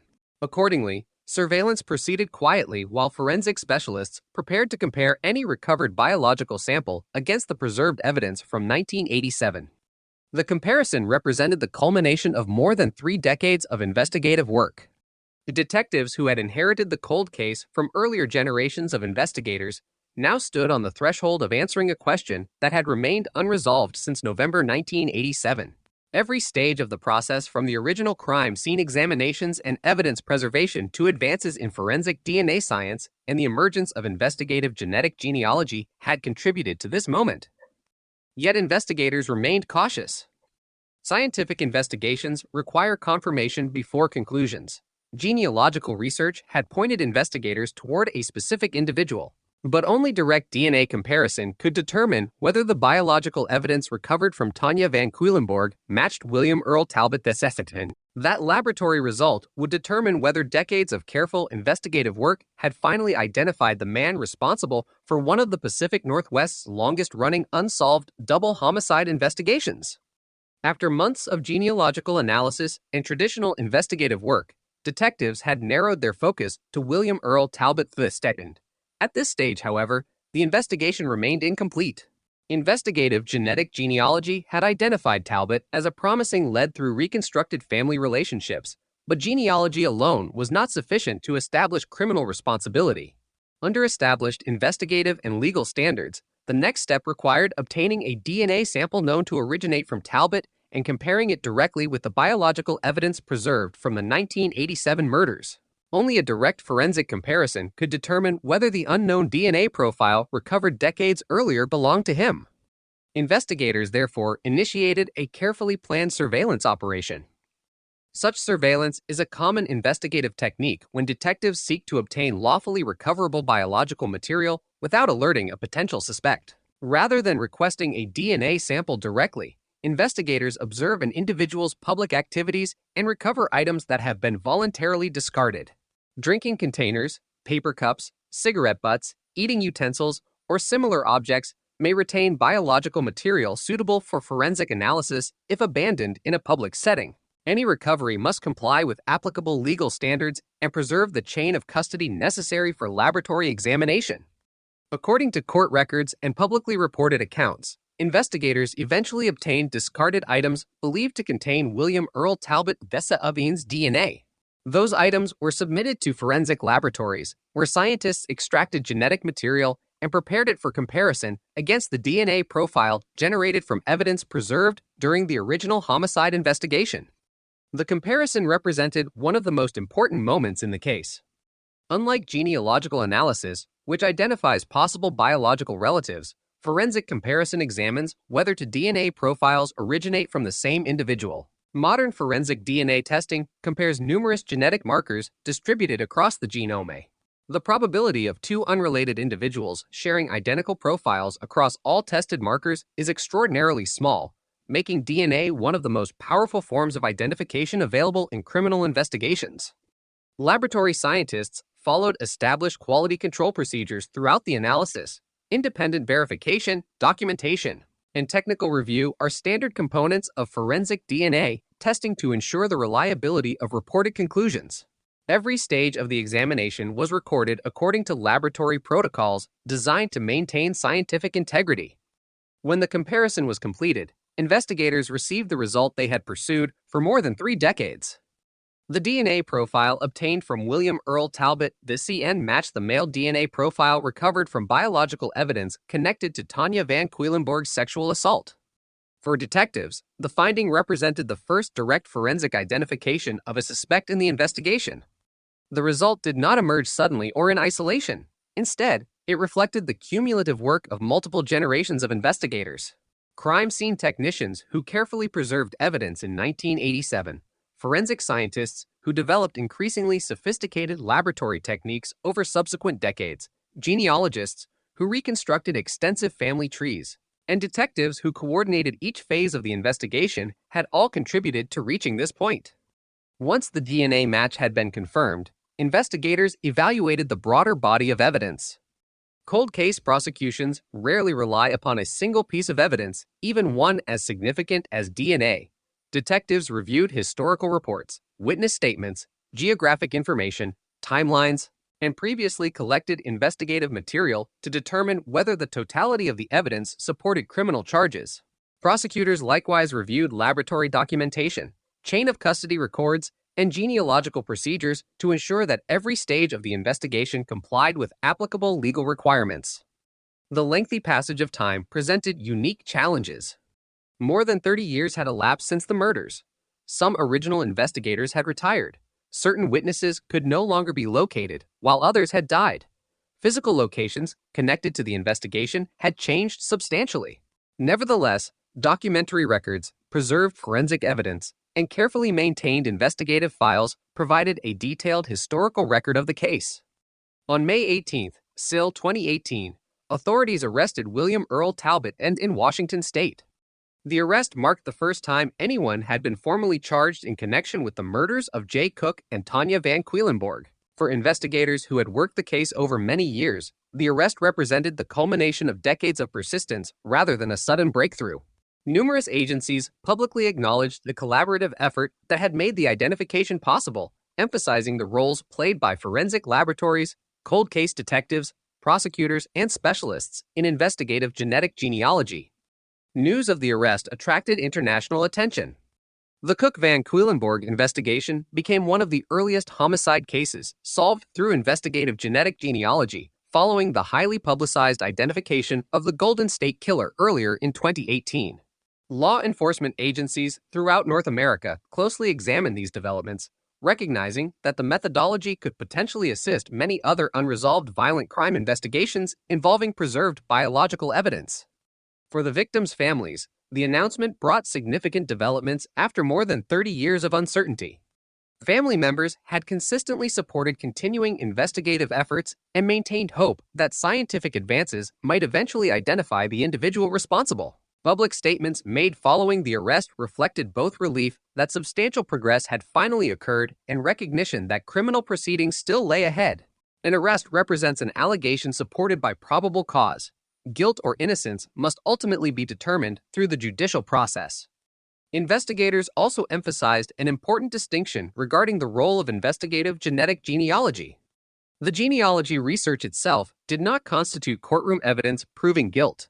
Instead, it functioned as an investigative tool that generated a lead. The decisive forensic evidence came from the direct DNA comparison between the suspect's known DNA sample and the biological evidence preserved from the original investigation.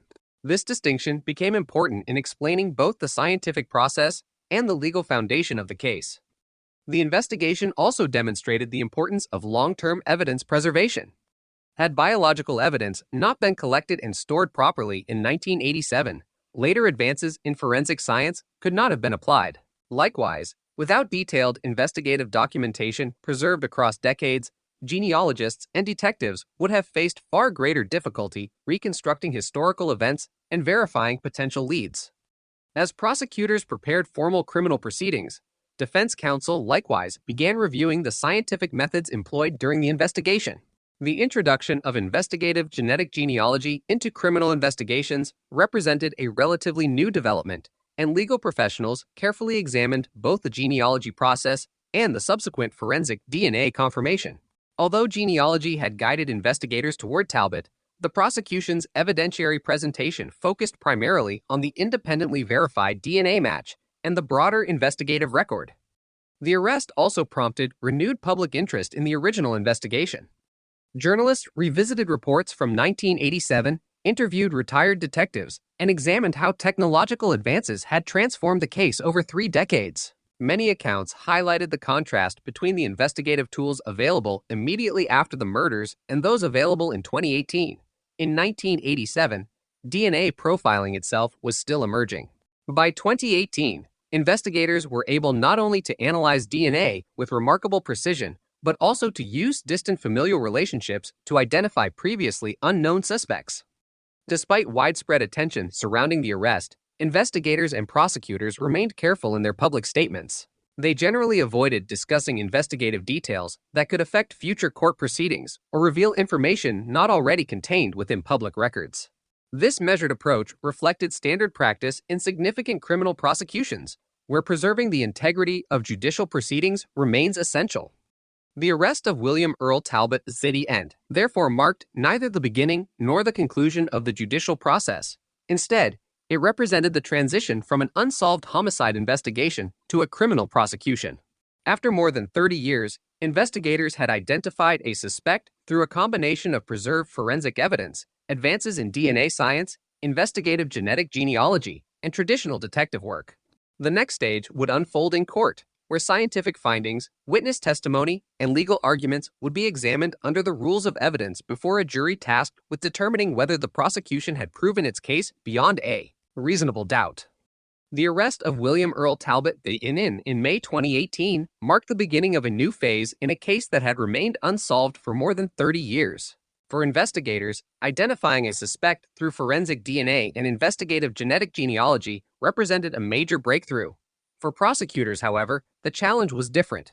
They now had to present evidence in court that would satisfy the legal standard of proof beyond a reasonable doubt. As in every criminal prosecution, the arrest itself was not proof of guilt. The evidence would be examined through judicial proceedings, where both the prosecution and the defense would have the opportunity to present their arguments before a jury. The charges reflected the deaths of both victims.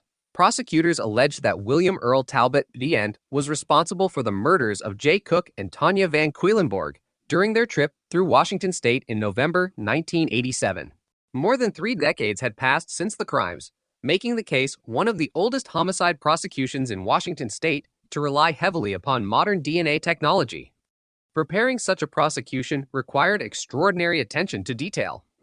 Unlike recent criminal cases, where investigators can quickly locate witnesses and collect fresh evidence, cold case prosecutions depend heavily upon historical records. Detectives, prosecutors, forensic scientists, and legal staff reviewed thousands of pages of investigative reports created over 3 decades. Every piece of evidence had to be traced through documented chain of custody records demonstrating where it had been collected, how it had been preserved, and who had handled it throughout the investigation. The preservation of biological evidence became particularly significant. Evidence recovered during the original investigation in 1987 had remained securely stored according to forensic standards. Laboratory personnel documented each transfer and examination, ensuring that the integrity of the evidence could be demonstrated during court proceedings. Without this careful documentation, questions about contamination or improper handling could have complicated the prosecution. One of the central components of the prosecution's case was the DNA evidence. Forensic scientists explained that biological material recovered during the investigation had yielded a DNA profile belonging to an unknown male. Decades later, investigators lawfully obtained a discarded DNA sample associated with William Earl Talbot II. Laboratory analysis concluded that the 2 profiles matched according to accepted forensic standards. The prosecution emphasized that the DNA comparison itself, not the genealogical research, formed the scientific basis linking Talbot to the biological evidence recovered during the investigation. Investigative genetic genealogy was presented as an investigative method that generated a lead rather than as direct evidence establishing guilt. This distinction reflected an important legal principle. Genealogy helped investigators determine whom to investigate, but the evidentiary comparison introduced in court involved conventional forensic DNA analysis performed by accredited laboratories. Expert witnesses explained how forensic DNA testing had evolved since the late 1980s. Jurors learned that DNA technology available at the time of the murders was considerably less advanced than current methods. Scientists described how preserved biological samples could now be analyzed with far greater sensitivity and precision than had been possible during the original investigation. They also explained the quality assurance procedures used in modern forensic laboratories, including independent review, validation studies, and standardized analytical protocols designed to ensure reliable results. The defense, as expected in a criminal trial, challenged aspects of the prosecution's evidence. Defense attorneys questioned the reliability of the investigation after more than 30 years. They examined whether memories had faded, whether witnesses remained available, and whether the lengthy passage of time affected the fairness of the proceedings. They also scrutinized the forensic process, including the methods used to identify Talbot through investigative genetic genealogy before the direct DNA comparison. Such challenges are common in criminal trials involving novel investigative techniques. Courts routinely permit both parties to examine the scientific basis of forensic methods, allowing expert witnesses to explain their conclusions while providing opposing counsel the opportunity to test those conclusions through cross-examination. This adversarial process is intended to assist jurors in evaluating the credibility and reliability of the evidence presented. Beyond the DNA evidence, prosecutors introduced information documenting the original investigation. Jurors heard about the timeline established in November 1987, including the couple's departure from British Columbia, the discovery of their abandoned van in Bellingham, the recovery of Tanya Van Cuylenborg's body in Whatcom County, and the subsequent discovery of Jay Cook's body in Snohomish County. Investigators described the coordinated efforts undertaken by multiple law enforcement agencies and explained why the case had remained unsolved despite extensive investigative work. Detectives also testified regarding the repeated reviews conducted over the years. Rather than abandoning the investigation, successive generations of investigators had periodically reopened the case whenever improvements in forensic science created new opportunities. This continuity demonstrated that the preserved evidence had remained under active consideration even though no immediate suspect had been identified. During the proceedings, jurors were introduced to the concept of cold case investigations. Experts explained that homicide investigations differ from many other criminal cases because murder has no statute of limitations in Washington state. As a result, evidence collected decades earlier may continue to support criminal prosecution if scientific advances later provide new investigative opportunities. The Cook Van Cuylenborg investigation became an example of how careful evidence preservation could extend the usefulness of forensic material far beyond the technological capabilities available when it was originally collected. The families of Jay Cook and Tanya Van Cuylenborg attended portions of the proceedings. Public reporting described the emotional significance of the trial after more than 30 years of uncertainty. Family members had waited decades for an arrest and now observed the judicial process that would determine criminal responsibility. Their presence underscored another important aspect of long-term homicide investigations. Although investigative files may remain dormant for periods of time, the consequences for victims' families continue throughout the intervening years. Media organizations closely followed the trial. The case attracted international attention because it represented one of the earliest murder prosecutions substantially aided by investigative genetic genealogy. Legal scholars, forensic scientists, prosecutors, and law enforcement agencies monitored the proceedings carefully, recognizing that judicial treatment of this evidence could influence future cold case investigations throughout North America. At the same time, Cortez maintained an important distinction. The case was not a trial of investigative genetic genealogy itself. Rather, it was a criminal prosecution in which genealogy had served as an investigative tool, leading detectives toward a suspect whose identity was subsequently confirmed through conventional forensic DNA comparison and other investigative work. This distinction became central to understanding the role of genealogy within the broader evidentiary framework. After hearing testimony and reviewing the evidence presented during trial, the jury deliberated. In June 2019, the jury found William Earl Talbot D.N. guilty of 2 counts of aggravated first-degree murder in connection with the deaths of Jay Cook and Tanya Van Cuylenborg. The verdict represented the first judicial determination of criminal responsibility in a case that had remained unresolved since 1987. Following the conviction, the court imposed 2 consecutive life sentences without the possibility of parole, consistent with Washington law governing aggravated first-degree murder. The conviction received significant attention within both the forensic and legal communities. Many investigators viewed the outcome as demonstrating the potential value of combining preserved forensic evidence with emerging investigative technologies. At the same time, legal experts emphasized that every case must be evaluated individually and that investigative genetic genealogy should be applied within established legal and ethical frameworks. The judicial proceedings did not mark the end of the legal process, however. As is common in serious criminal cases, Talbot exercised his right to appeal the conviction. Appellate review is a routine component of the criminal justice system, allowing higher courts to examine whether legal errors occurred during trial that may have affected the outcome. The appeal would focus not on reopening the factual investigation itself, but on reviewing specific legal issues raised by the defense regarding the conduct of the trial and the admissibility of evidence.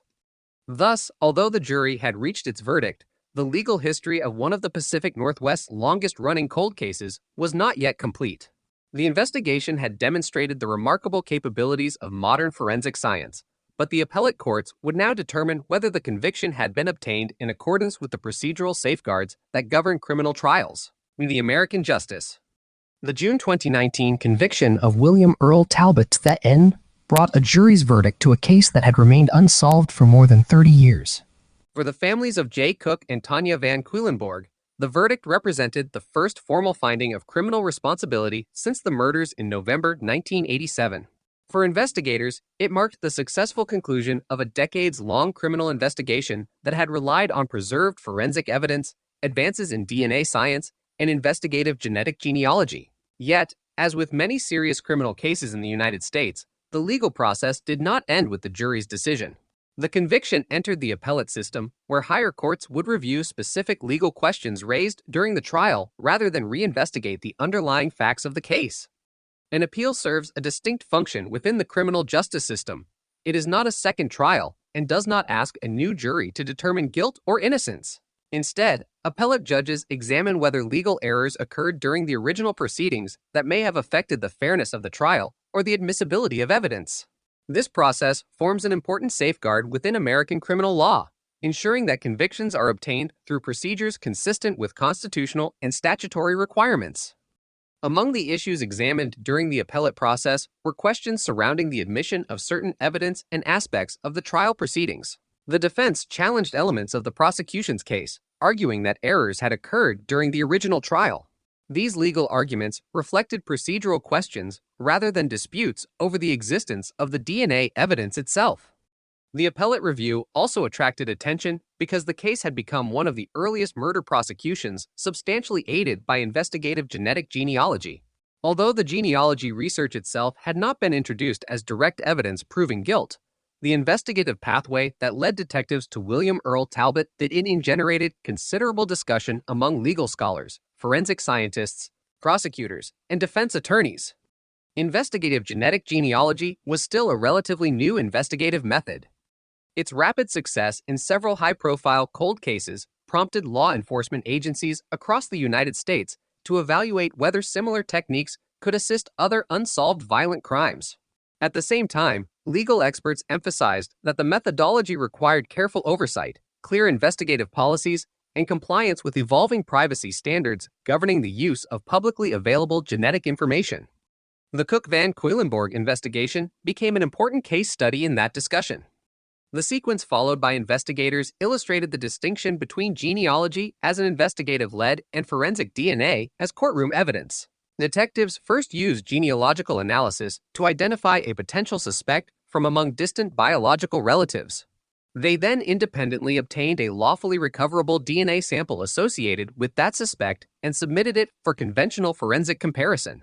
It was the direct laboratory comparison, not the genealogical inference, that became central to the prosecution's scientific evidence. This distinction has remained significant in discussions about investigative genetic genealogy. Professional organizations and forensic experts have consistently noted that genealogy functions as an investigative tool comparable to a witness tip or other lead. Any individual identified through genealogical analysis must still be investigated through traditional methods, and any resulting prosecution requires admissible evidence developed independently of the genealogical hypothesis. As appellate proceedings continued, the case was also being studied by the forensic science community. Laboratory professionals viewed the investigation as an illustration of the importance of evidence preservation. Biological material collected in 1987 had remained suitable for sophisticated DNA analysis more than 3 decades later because crime. Scene personnel had followed established collection and storage procedures. The investigation reinforced a lesson frequently emphasized in forensic training. Evidence should always be preserved with future technological advances in mind, even when current scientific methods appear limited. Cold case investigators likewise drew practical lessons from the investigation. The original detectives had documented crime scenes thoroughly, maintained detailed investigative reports, preserved physical evidence, and retained chain of custody records over many years. Successive investigators inherited a well-organized case file rather than attempting to reconstruct events from incomplete documentation. This continuity allowed new forensic techniques to be applied effectively decades after the crimes occurred. The investigation also demonstrated the collaborative nature of modern homicide investigations. Numerous agencies contributed over the life of the case. Local law enforcement departments, forensic laboratories, prosecutors' offices, Canadian authorities, genealogists, and scientific specialists each performed distinct roles.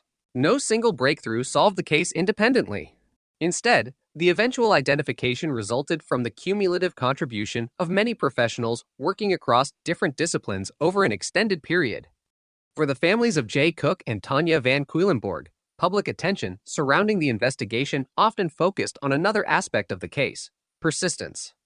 Over more than 30 years, they continued cooperating with investigators, supporting renewed forensic testing, and participating in public appeals when requested.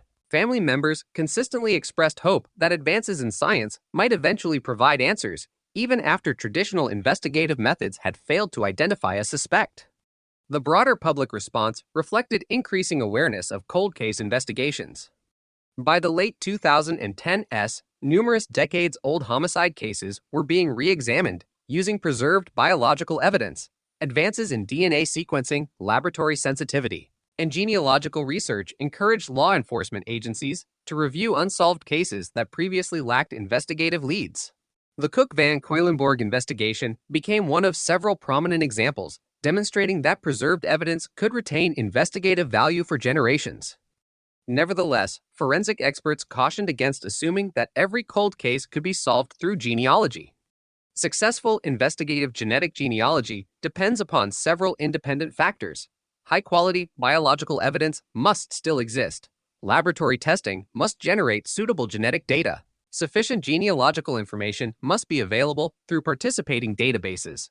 Public records must allow reconstruction of family relationships. Finally, traditional investigative work must independently confirm any resulting leads. The absence of any one of these components may prevent successful identification. The legal system also continued adapting to the emergence of these investigative methods. Professional organizations, prosecutors, defense attorneys, and policymakers examined questions involving transparency, privacy, database participation, judicial oversight, and evidentiary standards. As additional cases reached court, judges considered how existing legal principles should apply to investigative techniques that had not existed when many of the underlying crimes occurred. The Cook-Van Cuylenborg investigation therefore occupied an important place in the evolving relationship between forensic science and criminal law. It illustrated that technological innovation alone does not resolve criminal investigations. Rather, new scientific methods become effective only when combined with meticulous evidence preservation, comprehensive documentation, experienced investigative work, careful legal review, and judicial oversight. Each component supports the others within the broader criminal justice process. For law enforcement agencies throughout North America, the investigation reinforced another enduring principle. Cold cases are not necessarily inactive cases. Although investigative activity may slow after immediate leads are exhausted, preserved evidence continues to exist. As scientific methods evolve, evidence once considered fully examined may yield entirely new information. Consequently, many agencies have established dedicated cold case units responsible for periodically reviewing unsolved homicides in light of developing forensic technologies.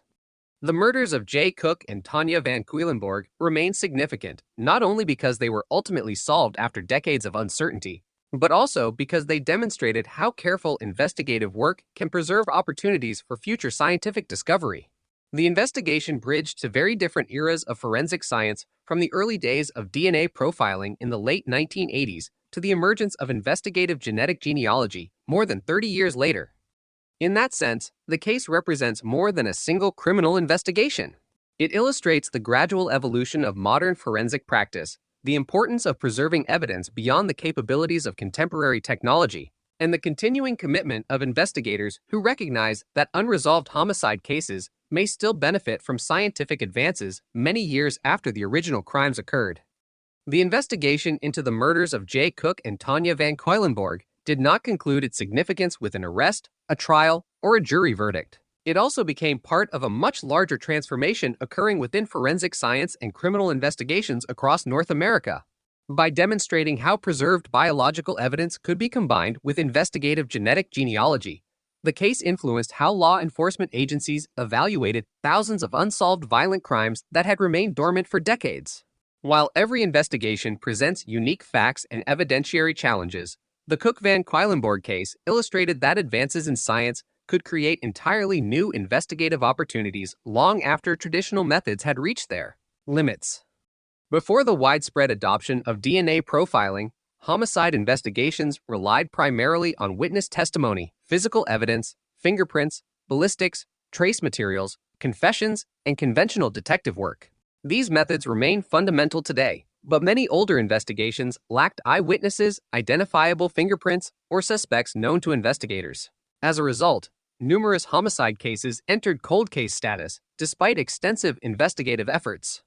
The emergence of forensic DNA analysis during the late 1980s represented the first major technological shift. DNA profiling allowed investigators to compare biological evidence recovered from crime scenes with samples collected from known individuals. When successful, these comparisons could identify suspects with extraordinary scientific precision.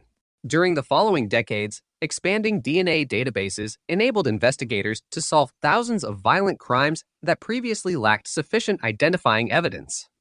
Even so, an important limitation remained.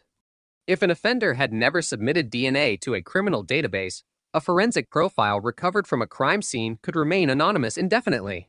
Detectives would know they possessed the perpetrator's biological material, but would have no direct method of identifying its source. Many cold cases reached precisely this point. Laboratories generated reliable DNA profiles, but repeated database searches failed to produce any matches.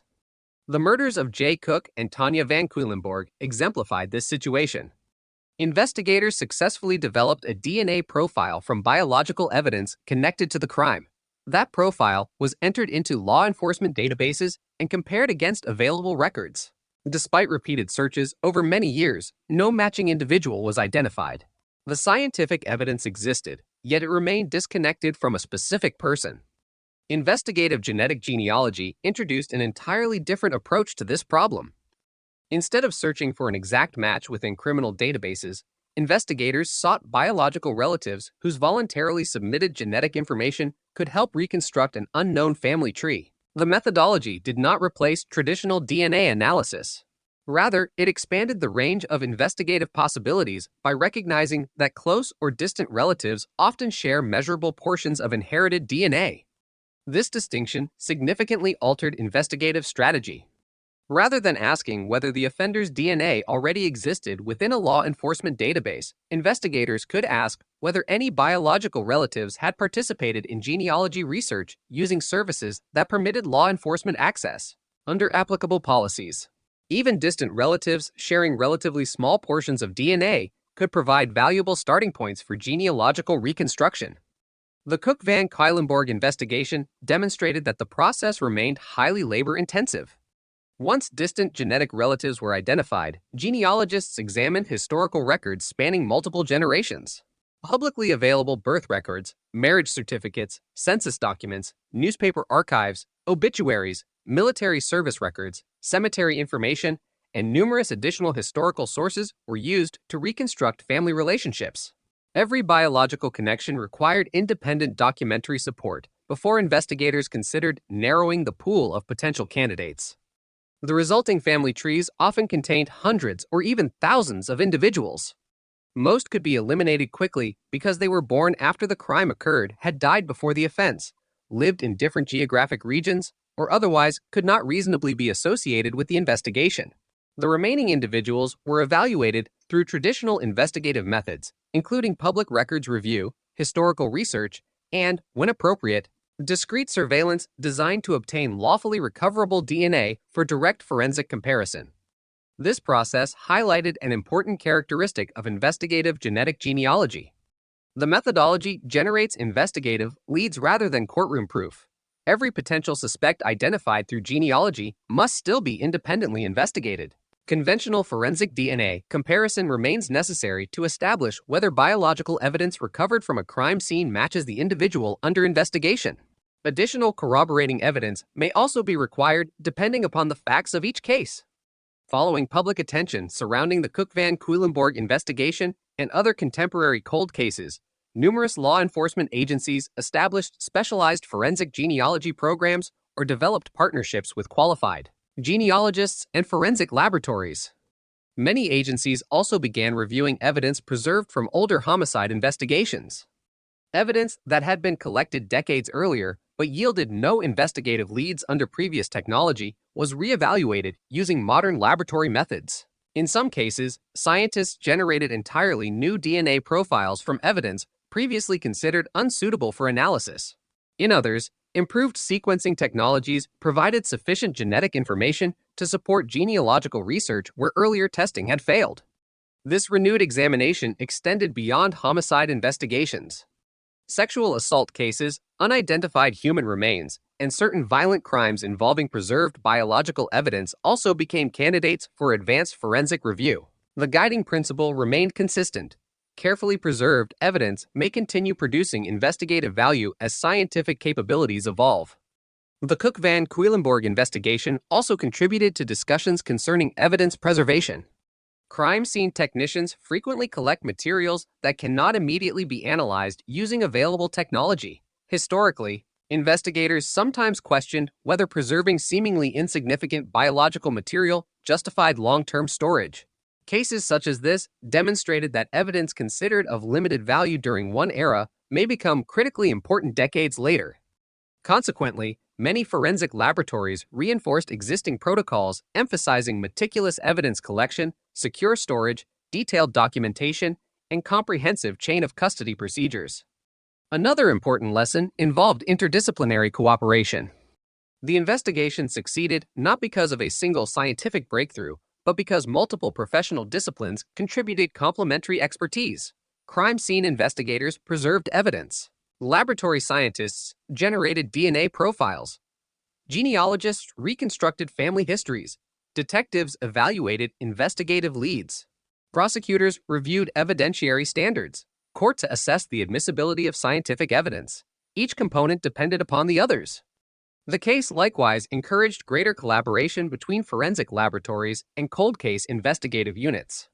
Historically, laboratory personnel often focused primarily on active criminal investigations.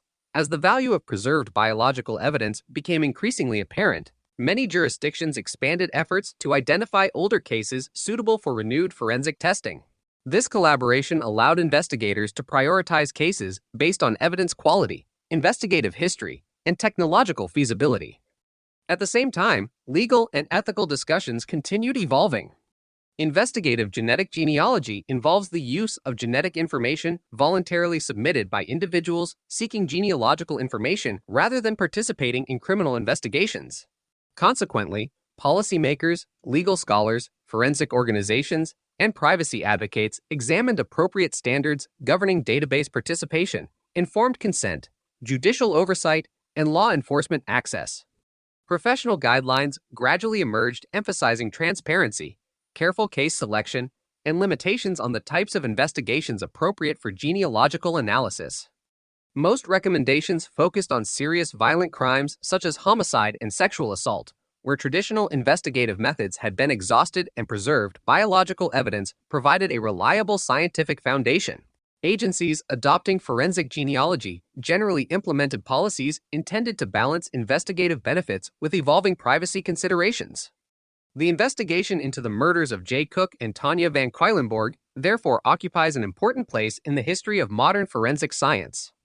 It demonstrated that evidence collected during the earliest years of forensic DNA technology could later benefit from scientific advances unimaginable at the time of collection. It reinforced the importance of preserving biological evidence regardless of immediate analytical capabilities. It illustrated the practical integration of genealogy, laboratory science, historical research, and conventional detective work. Most importantly, it showed that unresolved homicide investigations need not remain permanently beyond the reach of scientific progress. For investigators responsible for unsolved cases across North America, the lessons extended far beyond a single prosecution.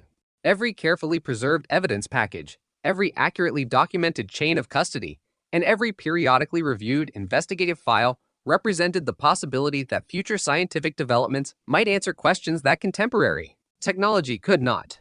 The Cook-Van Queilenborg investigation became one example of that broader principle, that persistence, rigorous forensic standards, and continuing scientific innovation can together transform evidence preserved for decades into meaningful investigative progress.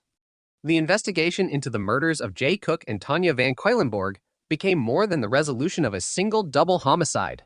By the time investigators identified a suspect through investigative genetic genealogy and confirmed that led with conventional forensic DNA testing, law enforcement agencies across North America were already examining whether similar methods could be applied to other long unsolved violent crimes.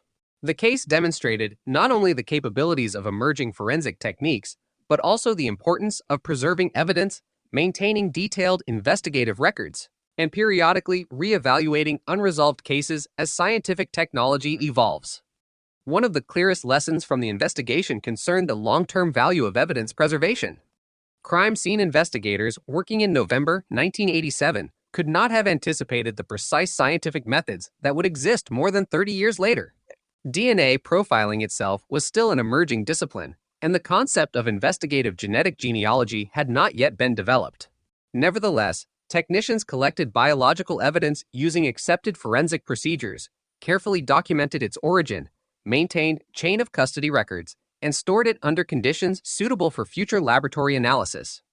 That decision ultimately proved critical. Modern forensic science depends upon the integrity of original evidence. Once biological material has been contaminated, improperly stored, or discarded, future technological advances cannot restore it. Conversely, evidence collected according to rigorous standards may remain scientifically useful for decades. The Cook-Van Quedlinburg investigation demonstrated this principle in practical terms. Biological evidence collected in 1987 remains suitable for advanced DNA sequencing and genealogical analysis more than 30 years later. As a result, many forensic laboratories and law enforcement agencies renewed emphasis on long-term evidence preservation. Although evidence retention policies vary by jurisdiction, agencies increasingly recognized that unresolved homicide investigations may benefit from future scientific advances that cannot yet be predicted. Consequently, preserving biological evidence became not merely a procedural requirement, but a strategic investment in future investigative possibilities. The investigation also highlighted the importance of comprehensive documentation. Every transfer of evidence, every laboratory examination, every witness interview, and every investigative decision had been recorded throughout the decades. Successive investigators inherited complete case files rather than fragmented collections of reports. This continuity enabled new detectives to understand earlier investigative decisions, verify the status of physical evidence, and apply modern forensic techniques without reconstructing essential facts from incomplete records. Cold case investigators often emphasize that documentation serves future investigators as much as current ones. Personnel inevitably change over time. Detectives retire, forensic scientists move to different positions, and prosecutors leave public service. Detailed investigative files ensure that institutional knowledge survives these transitions. In the Cook-Van Quedlinburg investigation, decades of consistent record-keeping allowed investigators who had not participated in the original inquiry to continue the work with confidence. Another significant consequence of the case involved multidisciplinary collaboration. Traditional homicide investigations already require cooperation among detectives, crime scene specialists, medical examiners, prosecutors, and forensic laboratories. Investigative genetic genealogy expanded that collaborative framework by introducing professional genealogists and specialists in historical family research. Each discipline contributed unique expertise that no single investigator could provide independently. Laboratory scientists generated the DNA profile suitable for genealogical comparison. Genealogists reconstructed complex family trees using public historical records. Detectives evaluated potential suspects through conventional investigative methods. Prosecutors assessed evidentiary requirements and legal procedures. Together, these complementary skills produced an investigative result that none of the individual disciplines could likely have achieved alone. This collaborative model has since become increasingly common in cold case investigations involving forensic genealogy. Many agencies established specialized partnerships rather than attempting to develop every area of expertise internally. Universities, accredited forensic laboratories, genealogy specialists, and regional cold case units began working together under structured investigative protocols designed to combine scientific analysis with traditional police investigation. The Cook-Van Cuylenborg investigation also contributed to broader discussions regarding forensic resource allocation. Cold case investigations require significant investments of personnel, laboratory capacity, and financial resources. Agencies must decide which cases are most likely to benefit from advanced forensic testing. Factors frequently considered include the availability of preserved biological evidence, the seriousness of the offense, previous investigative efforts, and the likelihood that modern technology may produce new information. Cases lacking preserved biological evidence may not be suitable for investigative genetic genealogy. Similarly, degraded or contaminated samples may not generate sufficient DNA for advanced analysis. The Cook-Van Cuylenborg investigation demonstrated the characteristics often associated with successful genealogical investigations: preserved biological evidence, careful documentation, extensive historical records, and a DNA profile capable of supporting modern laboratory techniques. Beyond investigative practice, the case also influenced discussions surrounding forensic education. Police academies, forensic science programs, and continuing professional education courses increasingly incorporated lessons from cold case investigations solved through DNA technology. Students examined not merely the scientific breakthroughs, but also the investigative decisions that allowed those breakthroughs to become possible decades later. Evidence preservation became a recurring instructional theme. Future investigators learned that even seemingly routine collection procedures may have consequences extending far beyond the immediate investigation. Proper packaging, documentation, labeling, and storage can determine whether evidence remains scientifically valuable many years into the future. The investigation likewise reinforced the continuing importance of conventional detective work. Despite public attention surrounding investigative genetic genealogy, experienced investigators consistently noted that genealogy alone does not solve homicide cases. Every genealogical lead requires independent verification.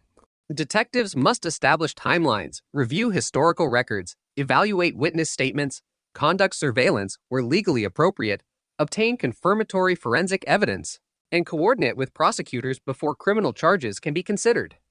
The Cook-Van Cuylenborg investigation followed precisely that sequence. Genealogy generated a potential investigative lead. Traditional surveillance produced a discarded DNA sample. Conventional forensic laboratories confirmed the DNA match. Investigators reviewed the broader evidentiary record. Prosecutors evaluated the complete case before initiating criminal proceedings. Each stage depended upon the successful completion of the previous one. The investigation, therefore, became an example of scientific innovation operating within established investigative frameworks rather than replacing them. The case also encouraged agencies to revisit inventories of preserved evidence from older homicide investigations. Across North America, numerous police departments initiated systematic reviews of unsolved violent crimes to determine whether preserved biological evidence might now support advanced forensic testing. In some jurisdictions, previously untested evidence was submitted for laboratory analysis for the first time. In others, evidence examined years earlier underwent retesting using more sensitive techniques unavailable during earlier investigations. These reviews reflected an important shift in investigative philosophy. Rather than viewing cold cases as permanently inactive, many agencies increasingly regarded them as investigations awaiting future scientific opportunities. Advances in forensic technology became a routine reason for periodic case review, alongside newly developed witness information or previously unavailable documentary evidence. Legal and ethical considerations likewise evolved alongside scientific progress. Investigative genetic genealogy prompted discussions concerning privacy, informed participation in genealogy databases, judicial oversight, and appropriate investigative limitations. Professional organizations developed guidance emphasizing transparency, accountability, and careful case selection. Many agencies adopted policies limiting genealogical investigations primarily to serious violent crimes such as homicide and sexual assault, particularly when traditional investigative methods had been exhausted. The Cook-Van Cuylenborg investigation was frequently referenced within these discussions because it illustrated how genealogy functioned within a broader evidentiary process rather than serving as independent proof of criminal responsibility.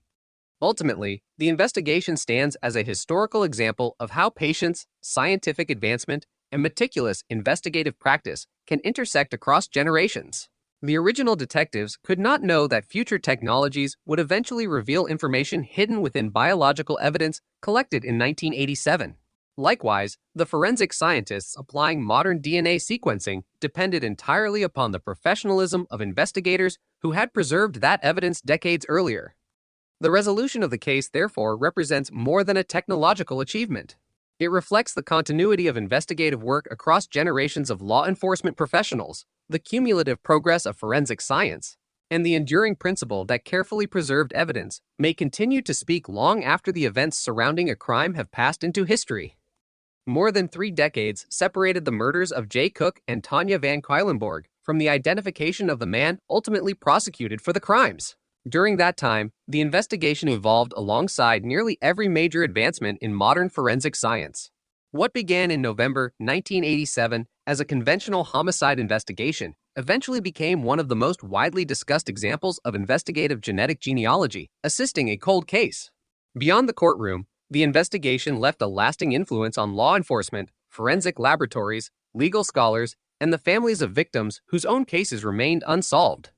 The significance of the investigation lies not only in its outcome, but also in the sequence of scientific developments that made progress possible. When the murders occurred, forensic DNA analysis was still in its infancy. Only a handful of criminal investigations worldwide had successfully employed DNA profiling, and most local police departments lacked direct access to the technology. Detectives investigating the murders relied primarily on crime scene documentation, witness interviews, fingerprint comparisons, forensic pathology, trace evidence, and conventional investigative methods. Those techniques remained the foundation of homicide investigations, but they could not identify the unknown offender. Rather than discarding biological evidence that could not yet be fully analyzed, investigators preserved it. That decision reflected established forensic principles, but its long-term importance could not have been fully appreciated in 1987. As laboratory science advanced through the following decades, the preserved evidence became increasingly valuable. Improved DNA extraction methods allowed scientists to recover genetic material from samples previously considered too limited for meaningful analysis. Polymerase chain reaction technology increased the sensitivity of testing. Short tandem repeat analysis became the international standard for forensic DNA identification. National DNA databases expanded substantially. Each scientific advance created new opportunities to revisit evidence collected during the original investigation. The Cook-Van Cuylenborg case therefore illustrates an important characteristic of forensic science. Scientific progress is cumulative. Every technological improvement builds upon previous discoveries rather than replacing them entirely. The DNA profile developed from evidence collected in 1987 became useful because earlier investigators had preserved biological material according to rigorous standards. Likewise, investigative genetic genealogy became possible because laboratories could first generate reliable genetic profiles suitable for advanced comparison. The investigation also demonstrated the importance of institutional continuity. Cold cases frequently remain active for decades, extending well beyond the careers of individual investigators. Detectives retire, laboratory personnel change, prosecutors move into different positions, and agency leadership evolves over time. Without comprehensive investigative documentation, valuable knowledge can disappear as personnel change. In this investigation, however, successive generations of detectives inherited detailed reports prepared by their predecessors. Original crime scene photographs remained available. Evidence inventories were carefully maintained. Laboratory findings were preserved. Witness interviews were documented. Case files remained sufficiently organized that investigators decades later could understand precisely what had occurred during the original investigation and determine where new scientific methods might provide additional answers. Many cold case investigators identify this continuity as one of the most important factors contributing to successful long-term investigations. A preserved evidence sample has limited value if investigators cannot establish where it originated or how it was handled. Similarly, witness interviews become less useful if they lack proper documentation. The Cook-Van Queilenborg investigation demonstrated that meticulous record-keeping can remain valuable for generations. The investigation also highlighted the changing relationship between science and traditional detective work. Public attention often focuses on technological breakthroughs, particularly DNA analysis and investigative genetic genealogy. However, experienced investigators consistently emphasize that scientific evidence functions within a broader investigative framework rather than replacing conventional police work. In this case, genealogy did not automatically identify the offender. Instead, it generated a possible investigative lead. Detectives then conducted surveillance. They lawfully recovered discarded biological material. Forensic laboratories performed direct DNA comparisons. Investigators reviewed historical records. Prosecutors evaluated the evidence. Finally, a jury examined the evidence presented during trial. Each stage depended upon careful investigative work rather than technology alone. This integrated approach has become increasingly influential in modern homicide investigations.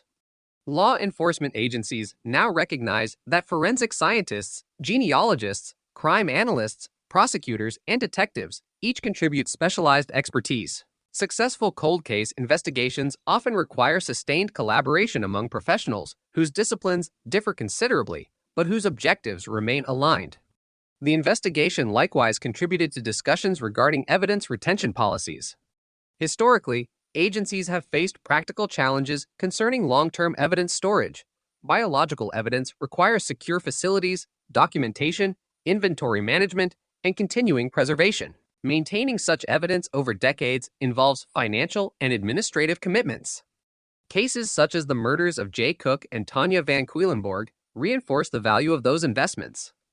Evidence retained for decades may eventually become the foundation of future scientific analysis unimaginable when it was first collected.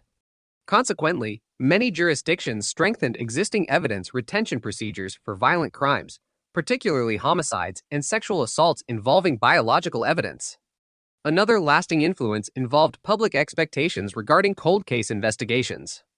The successful application of investigative genetic genealogy led many families with unresolved homicide cases to ask whether similar techniques might assist investigations involving their relatives.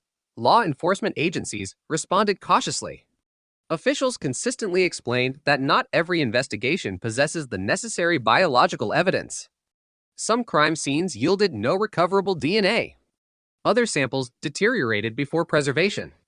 In some investigations, biological material belonged only to victims or individuals unrelated to the offense. Even when usable DNA exists, genealogy requires sufficient genetic information and available biological relatives whose voluntarily submitted data permit investigative comparison under applicable policies. Accordingly, investigators emphasized that each cold case must be evaluated individually. The Cook-Van Queilenborg investigation represented one successful application of investigative genetic genealogy, but it did not establish that every unresolved homicide could be solved using identical methods. The legal community also continued examining the broader implications of forensic genealogy. Although the direct DNA comparison introduced during trial relied upon well-established forensic science, genealogy itself raised novel legal and ethical questions regarding privacy, database participation, informed consent, and investigative oversight.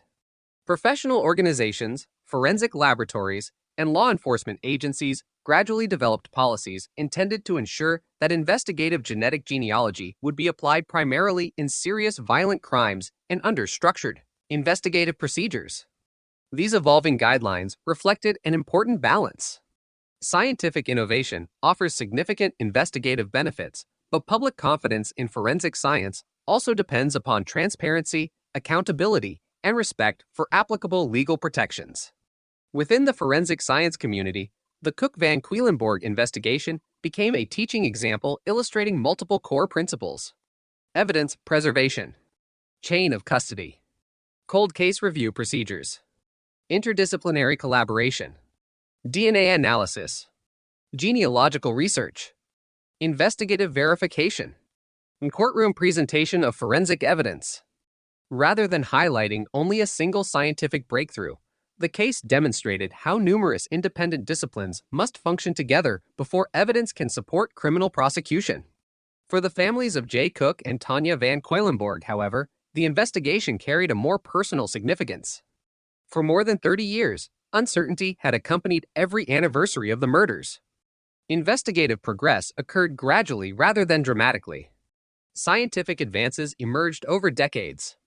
Detectives continued reviewing the case long after public attention had diminished. Ultimately, the identification of a suspect reflected persistence as much as technology. That persistence remains one of the defining characteristics of successful cold case investigations. The investigation into the murders of Jay Cook and Tanya Van Quedlinburg therefore occupies an important place in the history of modern criminal investigation. It demonstrated that carefully preserved evidence can retain scientific value across generations, that emerging forensic methods can complement rather than replace traditional investigative practices, and that unresolved homicide investigations may continue evolving long after the original crime has passed from public attention. More broadly, it reinforced an enduring principle shared by experienced homicide investigators around the world. While time inevitably changes witnesses, communities, and technology, properly preserved evidence often remains the most reliable witness of all. The investigation into the murders of Jay Cook and Tanya Van Quedlinburg has become a frequently cited example within law enforcement and forensic science, not simply because it was solved after more than 3 decades, but because it demonstrates how multiple generations of investigators can contribute to the resolution of a single homicide. The detectives who ultimately identified William Earl Talbot did not begin the investigation. Likewise, the crime scene technicians who collected the original evidence in November 1987 did not possess the scientific tools that would eventually make identification possible. Instead, the case represents the cumulative work of professionals separated by decades, but connected through careful documentation, evidence preservation, and a shared commitment to solving an unsolved crime. One of the most enduring lessons concerns the concept of the living cold case. Historically, the phrase cold case sometimes suggested that an investigation had effectively reached its conclusion without resolution. Modern investigative practice increasingly rejects that interpretation. Today, many law enforcement agencies regard cold cases as investigations awaiting new opportunities rather than investigations that have permanently failed. Those opportunities may emerge from several sources. A previously unknown witness may come forward. New documentary records may become available. Previously unidentified human remains may be linked through DNA. Forensic laboratory techniques may improve. Digital records unavailable during the original investigation may later be discovered. Or entirely new scientific disciplines, such as investigative genetic genealogy, may create investigative possibilities that did not previously exist. The Cook-Van Quedlinburg investigation illustrates this evolving philosophy. For decades, investigators had already recovered the most important piece of evidence in the case: the offender's biological material. What they lacked was the technological ability to identify its owner. The evidence itself had not changed. Rather, scientific capability gradually advanced until the evidence could reveal information that had always been present but previously inaccessible. This distinction has important implications for homicide investigations worldwide. When investigators carefully preserve biological evidence, they effectively preserve the possibility of future scientific discovery. Crime scene technicians collecting evidence today cannot predict what laboratory techniques may become available 20 or 30 years from now. Consequently, modern forensic training emphasizes collecting and preserving evidence even when immediate analytical value appears uncertain. Another lesson concerns investigative patience. Cold case investigations often progress in incremental stages rather than dramatic breakthroughs. The public may notice only the announcement of an arrest, but that announcement typically reflects years of preparation. In the Cook-Van Quedlinburg investigation, detectives first reviewed historical records. Laboratories generated suitable DNA profiles. Genealogists reconstructed extensive family trees. Investigators narrowed potential candidates. Surveillance produced a discarded DNA sample. Forensic comparison confirmed the match. Prosecutors reviewed the evidence. Only after completing these sequential steps did authorities make an arrest. Each stage required careful planning, verification, and adherence to established investigative standards. The investigation also illustrates the importance of resisting premature conclusions. Investigative genetic genealogy generated a promising lead, but detectives did not immediately assume that lead identified the offender. Instead, they sought independent confirmation through conventional forensic DNA comparison. This approach reflects a fundamental principle of criminal investigation. Every investigative lead whether generated through witness information, forensic analysis, documentary research, or genealogy requires independent evaluation before criminal charges are considered. Investigators must distinguish between information suggesting a possibility and evidence capable of supporting prosecution. The Cook-Van Cuylenborg investigation followed precisely this model. Genealogical research pointed investigators toward William Earl Talbot Detective. Traditional police work confirmed the lead.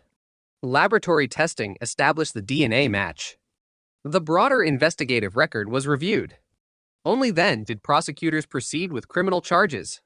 The sequence illustrates how emerging technology complements rather than replaces conventional investigative practice. The case also reinforced the value of multidisciplinary investigative teams.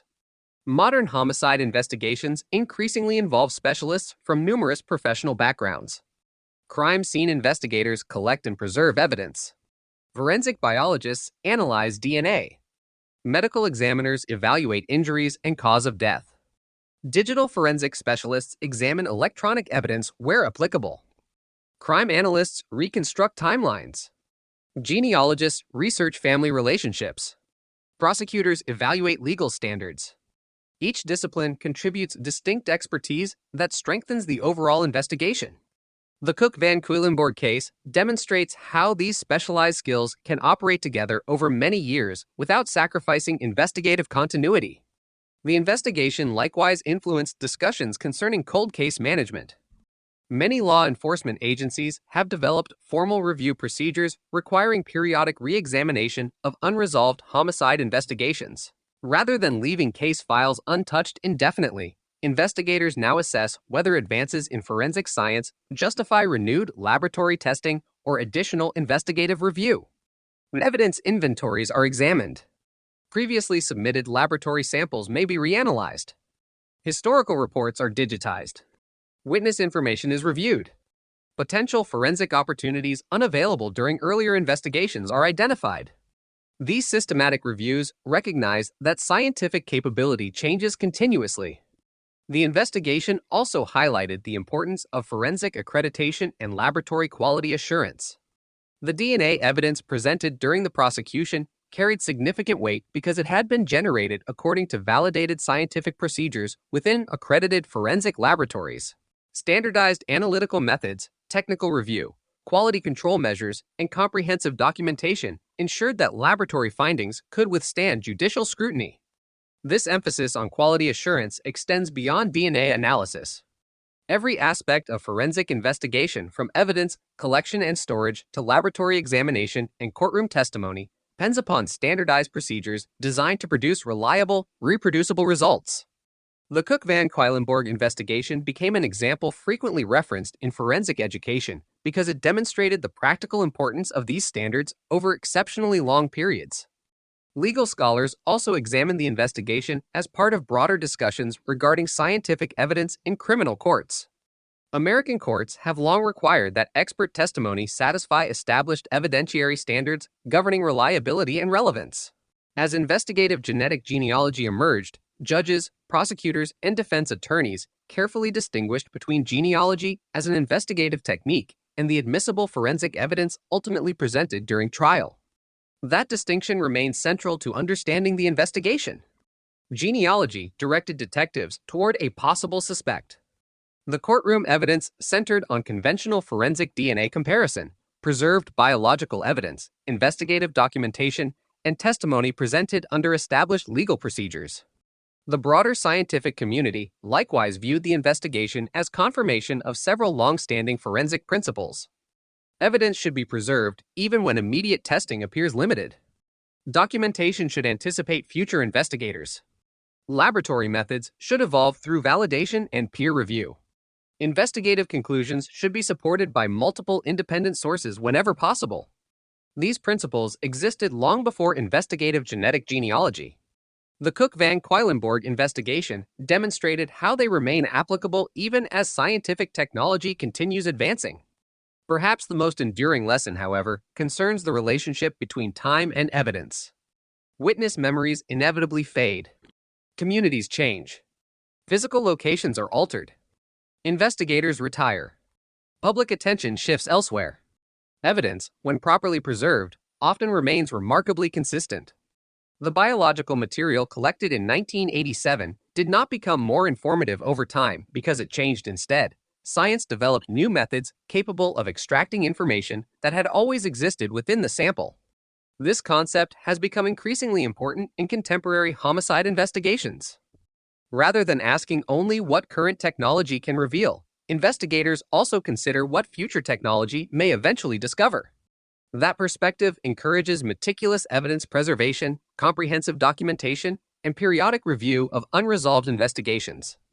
The murders of Jay Cook and Tanya Van Queilenborg therefore continue to influence investigative practice beyond the facts of the case itself.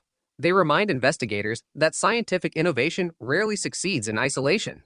Instead, breakthroughs become meaningful because earlier investigators preserved the evidence, documented their work carefully, maintained investigative continuity, and recognized that solving a homicide may require persistence measured not in days or months, but in decades. The murders of Jay Cook and Tanya Van Queilenborg occupy an important place in the history of modern criminal investigation because they illustrate the convergence of traditional detective work, forensic DNA science, and investigative genetic genealogy. While the investigation ultimately resulted in the identification of a suspect decades after the crimes, its broader significance lies in how it demonstrated the practical application of emerging scientific methods within an established legal framework. Rather than replacing conventional homicide investigations, the case showed how technological innovation could strengthen investigative practice when supported by careful evidence preservation, rigorous documentation, and judicial oversight. By the late 2010s, investigative genetic genealogy had become one of the most closely examined developments in forensic science. Law enforcement agencies throughout the United States and Canada began reviewing unsolved homicide cases to determine whether preserved biological evidence might support genealogical analysis. The methodology was viewed as particularly valuable in investigations where a reliable DNA profile existed, but repeated searches of conventional law enforcement databases had failed to identify the offender. The Cook-Van Queilenborg investigation fit precisely within that category. For many years, investigators possessed a DNA profile recovered from biological evidence connected to the crime. They knew the profile belonged to an unknown male, yet conventional comparisons through law enforcement databases produced no identification. The scientific evidence itself remained unchanged. What changed was the availability of genealogical methods capable of tracing biological relationships rather than searching only for direct matches. This distinction fundamentally expanded the investigative possibilities available to homicide detectives. Instead of asking whether an offender had previously entered the criminal justice system, investigators could examine whether distant biological relatives had voluntarily participated in genealogy research. If those relatives could be identified through genetic comparison, genealogists could reconstruct family trees using historical records and gradually narrow the number of possible candidates. Importantly, this process remained an investigative strategy rather than a substitute for admissible evidence. Professional guidelines developed in response to investigative genetic genealogy consistently emphasized that genealogy should generate leads, not convictions. Any person identified through genealogical analysis must still be investigated through conventional police methods. Detectives must independently establish identity, collect admissible evidence, and satisfy the legal standards governing criminal prosecution. The Cook-Van Queilenborg investigation became an example frequently cited in discussions of this principle.